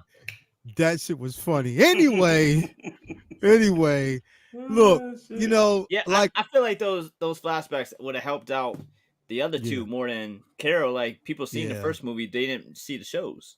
Yeah. That's the thing. I think it would have. Again, look, for what it was worth, I think it was enjoyable. Could it have been better? Definitely, we wanted it to be better. I just don't like a lot of the dry talk of cats who just didn't dislike it. They just disliked it right off the bat. They just you got some cat the guys that just Here we go. It's how it you know man. Time keeps on slipping. Jason is literally time slipping right now, bro. Time after time. Yo, you are literally time slipping right now, Jay. Yeah. Yeah, he's time slipping, bro. I heard Avengers 5 is now going to be about Dr. Doom instead of Kang. Hey, we don't know yet, bro. It's a high possibility because there's all right, before we get into Loki, are we going to talk about the after credit?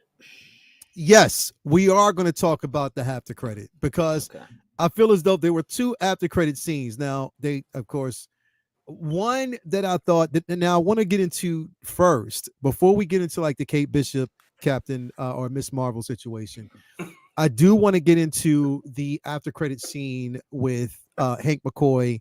And well, here's the thing. If you're watching this is a spoiler alert just in case you haven't seen it. Yeah, but Hank McCoy and Biden.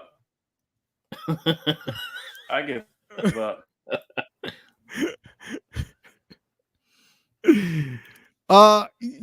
So definitely there was a post-credit scene where we actually got, Monica Rambeau, who I give up. In order to basically save the universe, in a sense, had to close the alternate reality or the ultimate universe portal from the other side. He's still saying it. But yes, so with that, there was a lot. No, you're still time slipping, bro. You're still time slipping, bro. It's okay. We know exactly what you mean.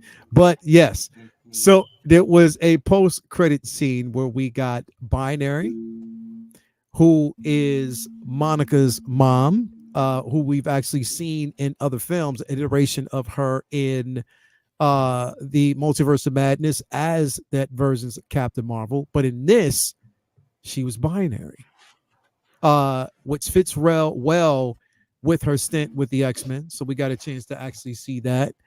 And then we also got a chance to see Hank McCoy. Now, one thing about it was the CGI for Hank kind of took me out a little bit. I just felt as though it was kind of rough. Yeah. It worked, but it was kind of rough. I just felt as though it was kind of rough. But I did like, and I do like the simple fact that we are basically seeing her mom, and she had the she had the quantum bands on, both of them. And they're going with Binary. And his suit is almost damn near close to what we got from the Carol Danvers version. But in this universe, she's Binary. So what did you think about the post-credit, man? I thought it was I thought it was a little bit confusing because if it's confusing to me, I know it's confusing to casual fans. I figured she was supposed to be some version of Marvel and likely binary, but to the average fan, they're gonna look at a, a black chick in an X Men scene and think, oh shit, it's Storm when she got on some white and black and then gold emblem that kind of looks like a lightning bolt. So the suit was a little Storm ish for the casual fans. Are probably gonna think that wait, was that supposed to be Storm? Is she Storm in this timeline or that reality? But I thought it was cool. Another nod to her mom being another version of binary Miss Marvel somewhere in that lexicon. I thought the CG for uh, McCoy wasn't too bad. It wasn't the greatest, but I thought it was pretty cool. I don't want to see a human version of Beast anyway, so we're gonna have to deal with some kind of CGI version of them. Um, I think the big question for me was is it the reality version of X-Men that we're going to be getting in the future, or is it another Illuminati type of deal where it's just another possible version of the X-Men without us getting the X-Men? Um, and I feel like, well, that's yet another wait and see. God knows how long it'll be, but uh, ultimately, I was just happy that Monica made it and that she was fine because Yeah. I'd have been mad if she died in that flick after many of us like went to go see her. You know what I Yeah. mean? Yeah. So it was cool that she got her. She basically got to be the hero of the film at the end. I mean, and it also opened up a can of worms. Like you have this villain, I can't even remember the name, opening up another possibility for doorway for reality for X-Men introduction, or however they're going to do with that, as opposed to just the multiverse being the the gateway for the X-Men to come aboard. So because obviously the reality she's in now, the X-Men were already established and there. So answered a lot of at, posed a lot more questions than it answered, but very interesting. I like that we got to another hint of the X-Men that they're coming. Very odd that we're getting a lot of X-Men hints lately and no Fantastic Four hints, and Fantastic Four is what's supposed to be coming first, but we'll see. Yeah. What did you think about the Miss Marvel Kate Bishop scene at the end? Not to be a hater, but it was just corny as fuck. It was really kind of silly to me. I mean, I get it. I completely get what. I mean, I got the joke. It's like one of those. Okay, I get it. I don't know that. I got the joke. It was the Nick Fury thing from Avengers. How she would have known what he said, I don't know. But it was it was weird because it's like her whole thing is she worships pop culture, but that wouldn't be something that is necessarily like common knowledge. So it's not like something Mhm. that she could have seen in a movie or show or whatever. But it was a fan service thing, so it was cool. Yeah. I just felt it was a little cheesy, and I'm not really sure how these are young Avengers. By the time whatever this is, whether it's a TV show, which it'll likely be, actually comes out, they'll all be, in their 30s. Yeah. So I don't know if anybody on the Young Avengers will actually be a teenager when this comes out. I doubt it. Yeah. Uh yeah. I mean, look, I for what it was and for what it was worth, you can tell. I mean, they're already planting the seeds that, again, Miss Marvel is going to be that centerpiece, you know. That part is cool. I love that they Yeah. got it, whether it's going to work or not. I love that they want her to be involved with something, doing something. Yeah. Yeah. And that's the thing. I mean, between the two, like I said, I mean, again, knowing that Kate Bishop is basically more of a leader of the team, they're probably going to Mhm. go a totally different route. I mean, but whatever what it was, I guess it worked, for them. So it Yeah. is what it is. But I mean, all it was enjoyable. I would Like actually say it was enjoyable. yeah, man. A lot of what I didn't like, I didn't hate. I just, you know, you just some shit I just could see that. All right, this isn't for me. This is, you know what I mean. Like My stepdaughter would have loved that. You know what I mean? Like that's Yeah, who that's for, and that's fine. Not everything's gonna be for me. So like to me, that's a little cheesy and it's a little silly, but I know that there's a whole demographic out there who probably thought that was amazing and good for them. Cool.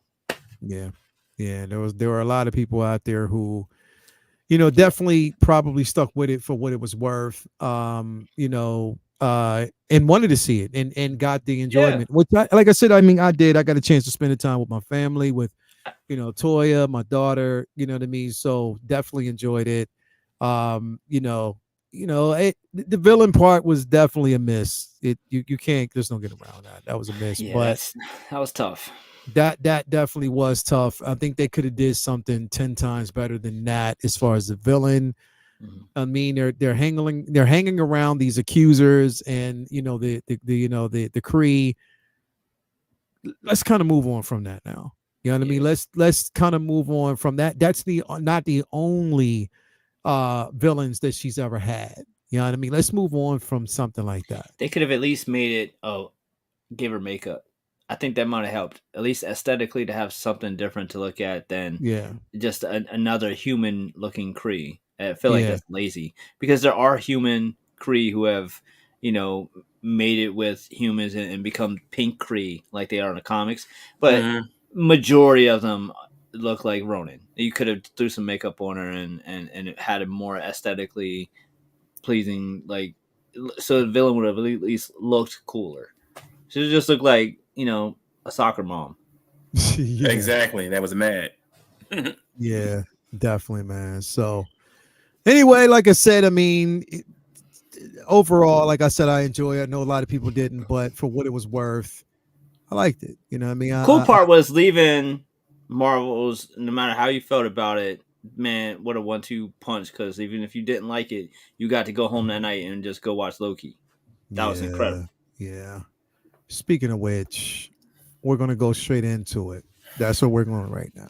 Oh We're man, going straight into it. that And scene, this bro. I this know you was scene, doing the same thing I was and losing your That fucking scene, mind. this yeah. fucking Yeah, scene I lost it. Yeah. right here was Because everything every I comic needed. book fan It in was the epic. world has kind of hated that Thor and Mm-hmm. Loki don't have their fucking helmets all Mm-hmm. these years. So Mm-hmm. him to get his shit back was just like Mm-hmm. fucking Mm-hmm. thank you. Yeah. Yeah. To Yeah. get his shit back and to Yeah. get his shit back like this. To finally give him the Loki, like this is The the God of Loki version. stories. Yes, God of and it has stories. been confirmed for He's the God people of who out there were stories. wondering. It That's has right. been, and even the writers confirmed it. He is God of the stories. God of stories, not the Mm-hmm. custodian Mm-mm. of the multiverse, not Loki Prime or Avenger Prime, not God Loki. He is the God of Mm-hmm. stories. So he is the one that's damn near like God tier level above the one above all type of situation. But this, I have to say, and I'm just rounding out the Mm-hmm. entire. I have never felt connected to every character in the show, Mm-hmm. hanging on every word, every scene, every episode, every. I was on this journey. I heard a lot of people saying that they didn't. The one thing that took them out of it was a lot of the techno jargon, and I'm like, that's to me was what made it a lot. And dealing with time, it was the very important essence of this time, dealing with time. I was hoping Toya would jump in on this one because I know she wanted to talk about it. I don't know what she's doing right now. I don't know if she's asleep, but Vinny, your thoughts on this episode, bro? uh think about the fact that this episode was such a home run and there pretty much wasn't even an action sequence in the whole thing.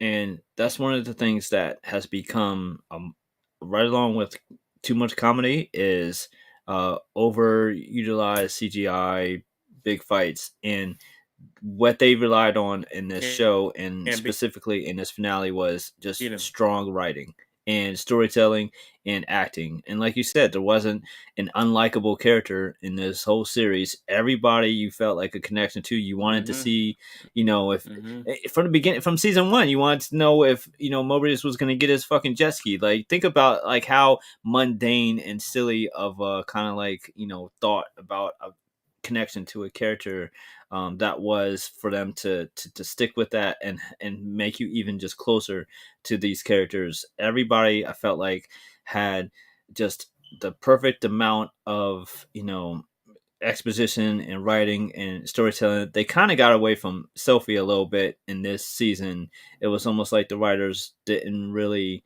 have much for her to do, but I love that they didn't just kind of shoehorn her in just for the sake of giving her more screen time if they didn't have her supposed to be part integral part. Everything from Jonathan Majors in this episode was just absolutely brilliant, captivating, and like terrifying. Just to me, like in many ways, he's more terrifying than even Conqueror King, just from his just kind of like you know kind of jubilation. Just like he's so unpredictable. Like he's like the crazy dude on a train. Like you don't know what he's gonna do. He's just so intelligent, but yet unpredictable, and like knowing that whatever you think you might know, he's already seen it, and he's just fucking with you. Um, Hiddleston just absolutely killed it this whole 2 seasons, and especially in this finale, he just did a fucking bang up job. Just absolutely incredible. I'm not the biggest, hugest fan of redemption arcs in general with storytelling with villains. I feel like every single villain always has to you know, learn his lesson and be a good guy at the end, and it happens so much. But I feel like with this story, he didn't necessarily have like a true redemption arc. Like he isn't necessarily like a good, great guy now. Technically, everything he did was just out of being selfish still. Like he's still selfish. So he didn't really Yeah. change much of his personality. Like he didn't want to kill some chick that he likes. Like and so he was about to sacrifice the whole world for it, and he's fucking stubborn. He went back in time a gazillion fucking times just because he didn't want to do what he was had to do. Like he wanted to do what he wanted to do. He's still Loki. He's still asshole. He's still stubborn. He still does whatever he wants to do. But he has a redemption arc in that now he also wants to okay, oh yeah, and if I can help people as I'm being getting what I want, okay, cool. Like I feel like that's such a dope way to have a redemption arc for him. Like it's not a 180 of the character. He isn't all of a sudden now like sunshine and rainbows and wants to make everybody happy. Like he don't give a fuck about most of these people. He just doesn't like target them and like doesn't like not give a fuck about them. I felt like that was such a fine line to walk, and they walked it perfectly. And I love that there's so many different ways that you could interpret that the ending. Like how will like what does this mean for him? There's so many different answers to that question because he's on a throne of time now. He can manipulate time, do whatever he wants with time now, but yet at the same time he's trapped there. It's not clear how much he can infuse himself into the timelines, if at all, how much he can influence or redirect, or how much he can affect future and past timelines.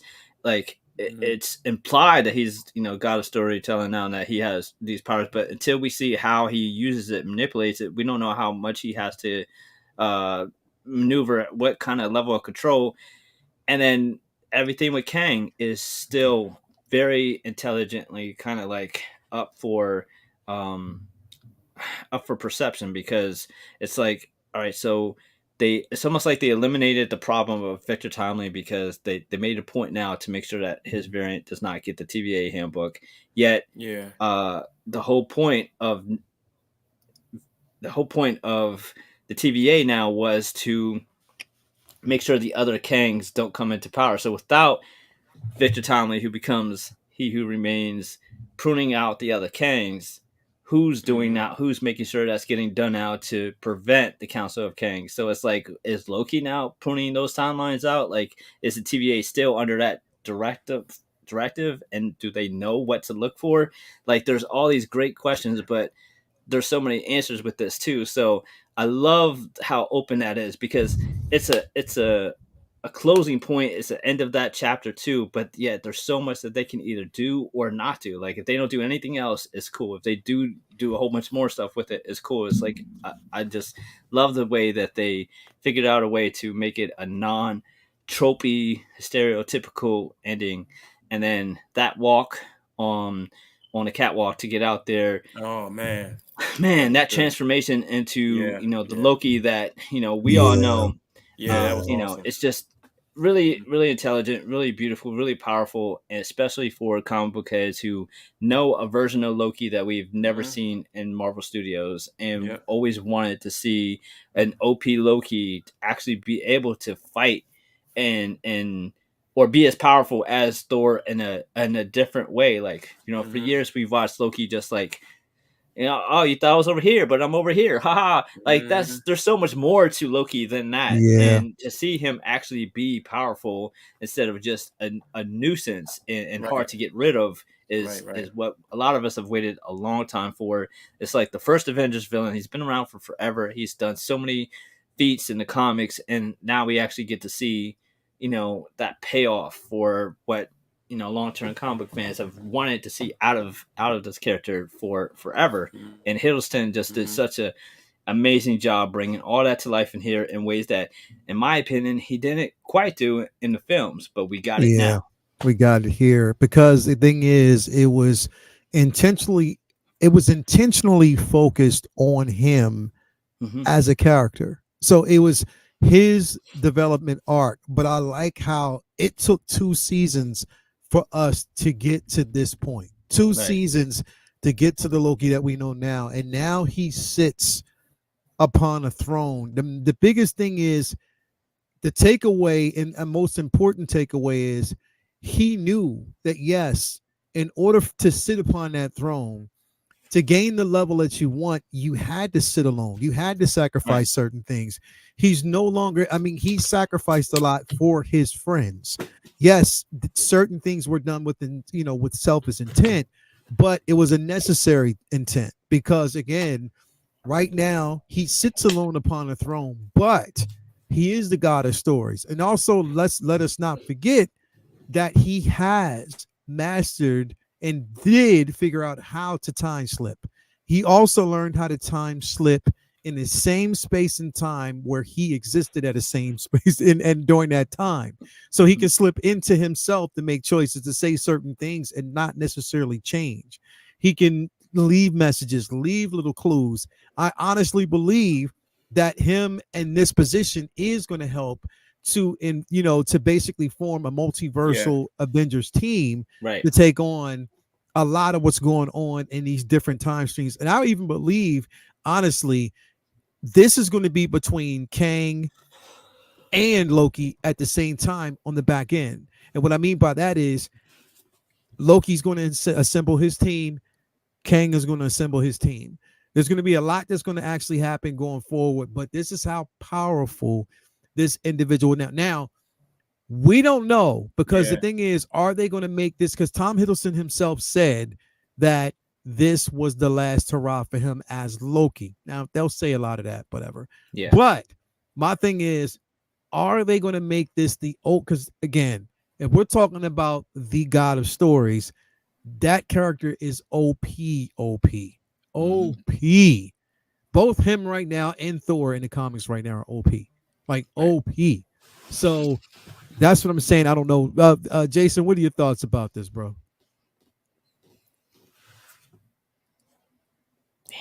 We had him. We had him, bro. We were right there. I It should was have let him go almost first. there, bro. It was almost there. He was ready to go. Yeah. And Jason, can you hear us, man?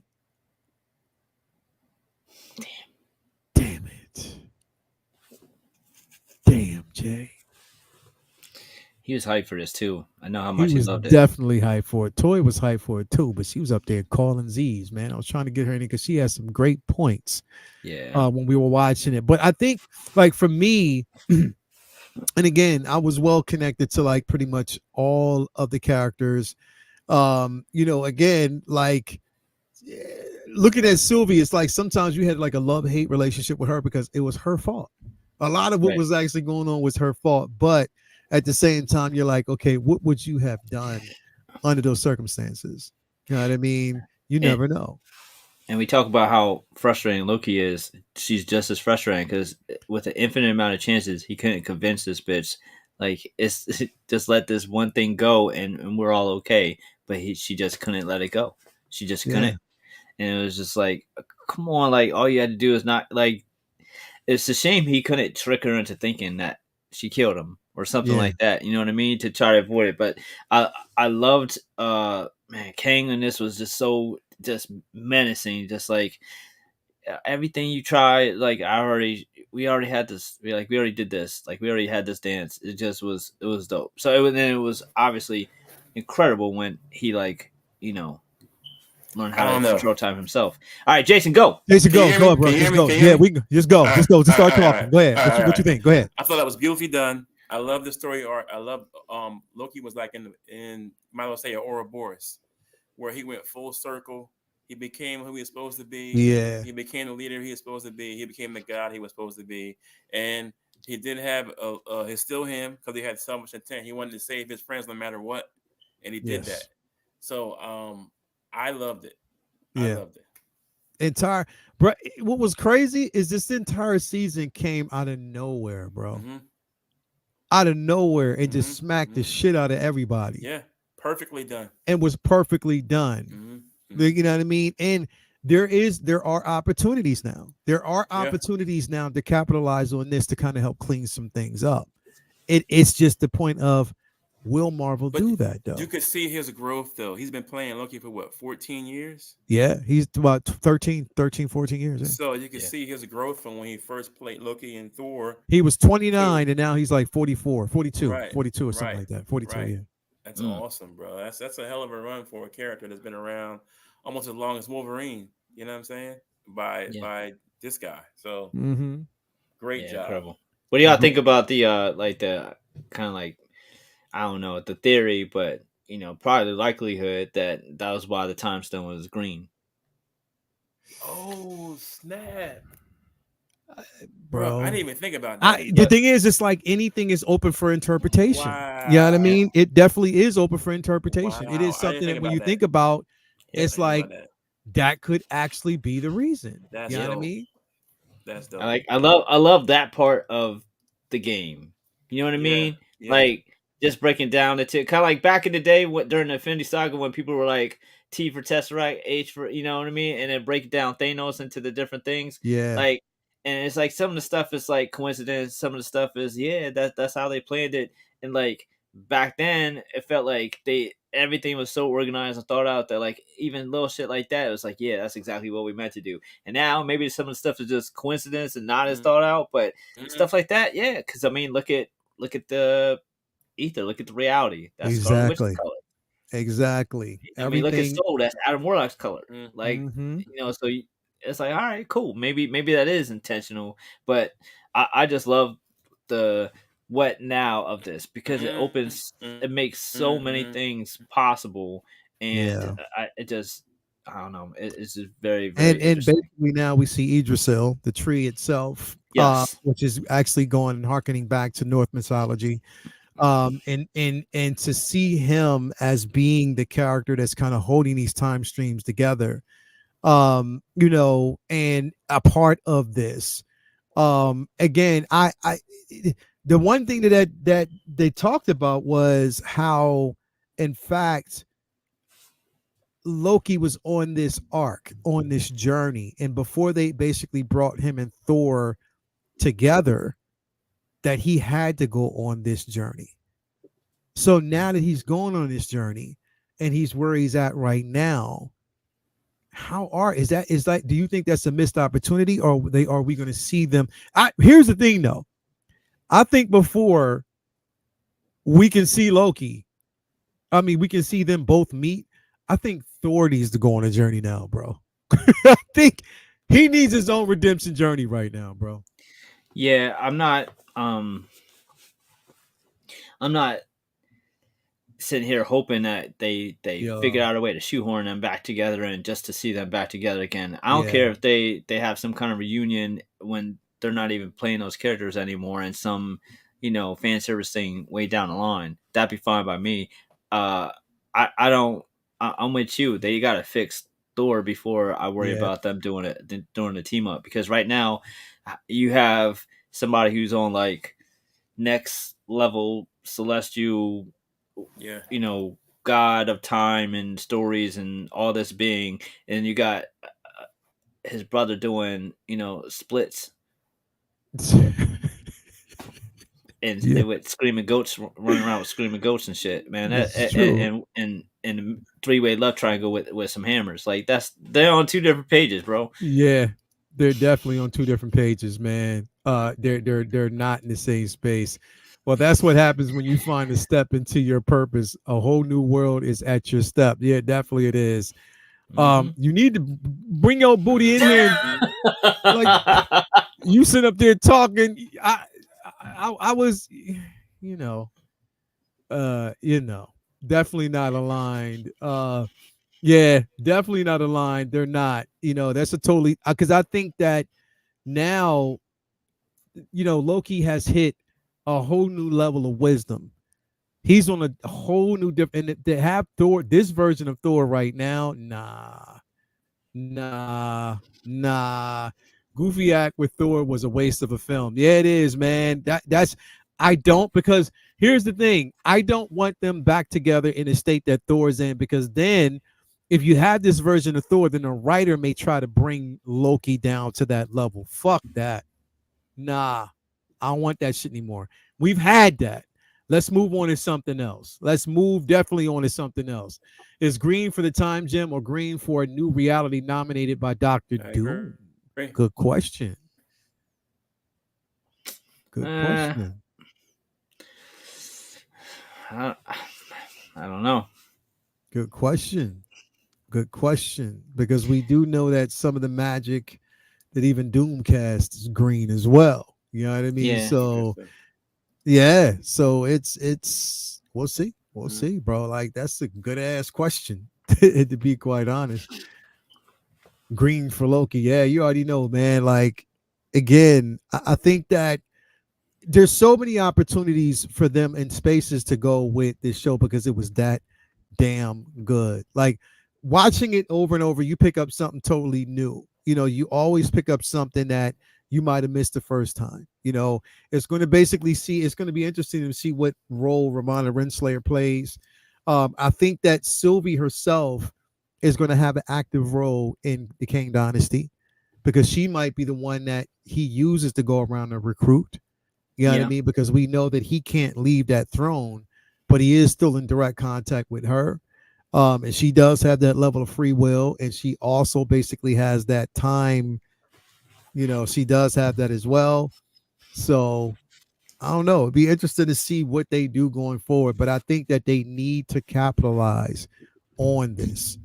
They definitely need to capitalize on this. If you can have a show that you write this damn good, there's no going back from that. Yeah. Take all these writers and fucking sign them to contracts. Keep them. Exactly. Keep them. Keep them. And not just that, treat future properties the way you treated this, because this is Yep. maybe one of the most, Mhm. since WandaVision, I feel like seems like the most hands off, let creatives be creative show that they've done. I mean, this, like WandaVision, like try pitching WandaVision to the average studio exec and saying like, oh, there's not gonna be a lot of action scenes. We're gonna do like a montage to throw back to I Love Lucy and shit like that. Like what? It doesn't make it. Yeah. That's not what they typically think that they have to do in order to be successful. Like the whole premise of this show was outside the box and just very technical, very written driven, very actor driven, and so almost non-existent action. It was not your typical superhero show. It was just absolutely brilliant and outside the box, and I think that is a Rose. big part of what Mhm. is so great about the, oh, there's too, superhero fatigue and blah, blah, blah. If it wasn't for there being so many superhero shows, we Yeah, wouldn't bro. get shit like this. If they only did that, that's my problem when they say shit like, "Oh, like we need to scale back." If you scale back, this is going to be one of the types of shows that don't get made Exactly. because Yeah. Exactly. Exactly. Exactly. Right. That's it. You scale back, and you not. That's the thing. It's not. It is not the fatigue of what. It's the material. It's the writing. yeah, Focus in. Pay your The writers. writing is Focus in on your important. writers, and Mm-hmm. give them Mm-hmm. time. Give them the time Mm-hmm. that they need. When you Yeah. putting these release dates on things, and you're rushing to just fulfill a release date, a lot of that shit ends up on the cutting room floor, man. For yeah. real. Because on Right. paper, Right. Ends if up you have, garbage. because on paper, if you can only do one Disney Plus show this year, and they had to pick between Secret Invasion and Loki, they had to pick Secret Invasion 9 times out of 10 because on paper that's the stronger viewing draw, Yeah. and that's the action, that's the Yeah. spy Yeah. thriller, that's Sam Jackson, blah blah Mm-hmm. blah. But one was Mm-hmm. okay, and one was a masterpiece. Yeah. Yeah. A That's what I'm masterpiece. saying. Yep. I definitely didn't think I want to see more Loki, bro. I do. I mean, look, Yeah. I know a lot of people are like, don't give us a season 3, and it's fine. But I do want to see him at some point in the cinematic universe again, I want to see because I him with think Thor that, again. I want to see him with Thor. yeah, bro. Like, I mean, there's so Mm-hmm. much more. There's so much more Mm-hmm. meat on the bone for this character now. And Yeah. now that he is the god of stories, he has the ability to rewrite a lot of shit Mm-hmm. and to make a Mm-hmm. lot of shit possible. So Mm-hmm. again, hey, there's your alley oop, Marvel. You can Yep. choose what you want to do and do it, and do it It well. could be So anywhere at any time in this universe too. That's the hell great yeah, thing about it. hell yeah, hell yeah.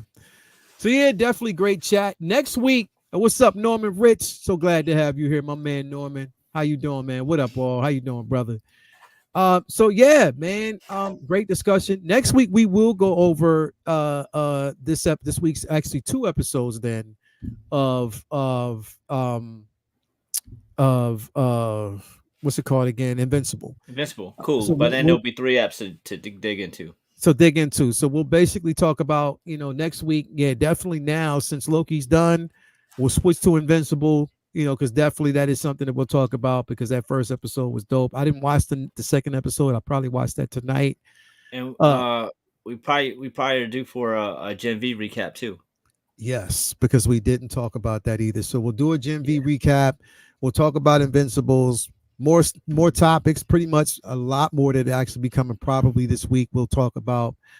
But again, man, great show. Good to have everybody here. Hey, Jason, you okay? You with us? Mm. Nah, he's not. Jason's in the future, man. We're just trying to catch up. But we definitely trying to catch up. He's time slipping once again. Vinny, what you got going on, bro? Man, I'm just excited for all the stuff that we just got into, and there's tons of stuff coming up. I'm looking forward to catching up on a bunch of reading, bunch of art projects. I took a little bit of break. I got to do something for Loki for sure, and probably do maybe a couple more things from Invincible, Yeah, and just looking into like getting more stuff done around the house and digging into some more of like there's just like a slew of like high anime that's been dropping on Netflix. So I'm looking forward to that.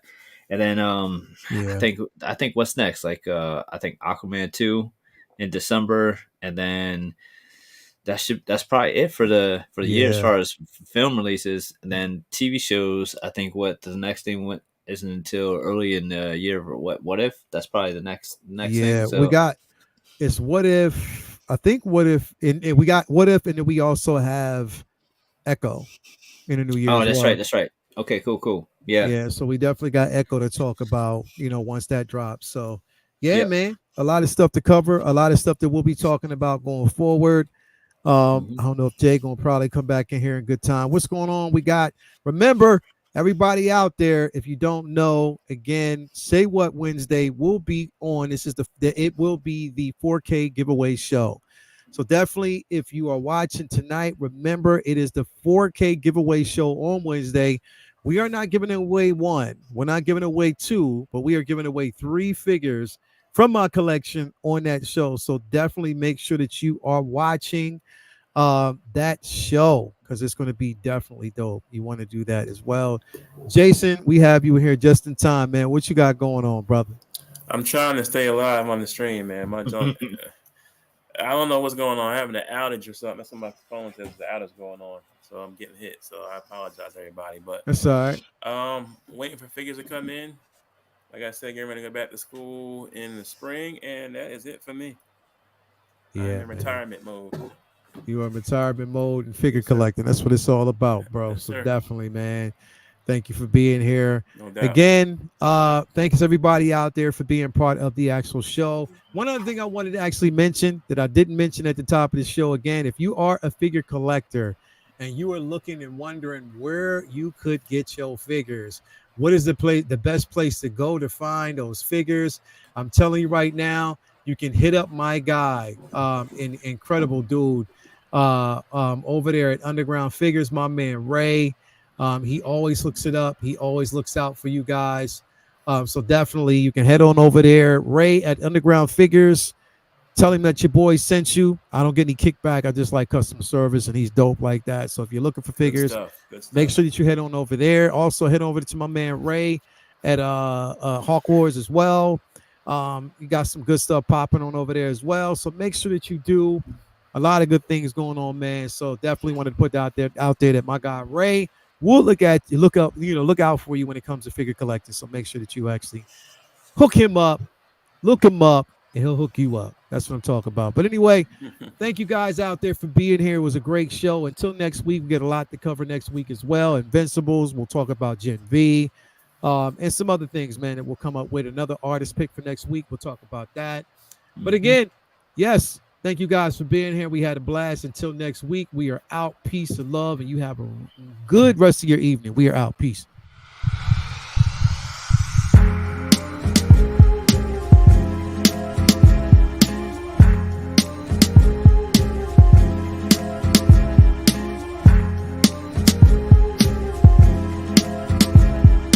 For the bitches.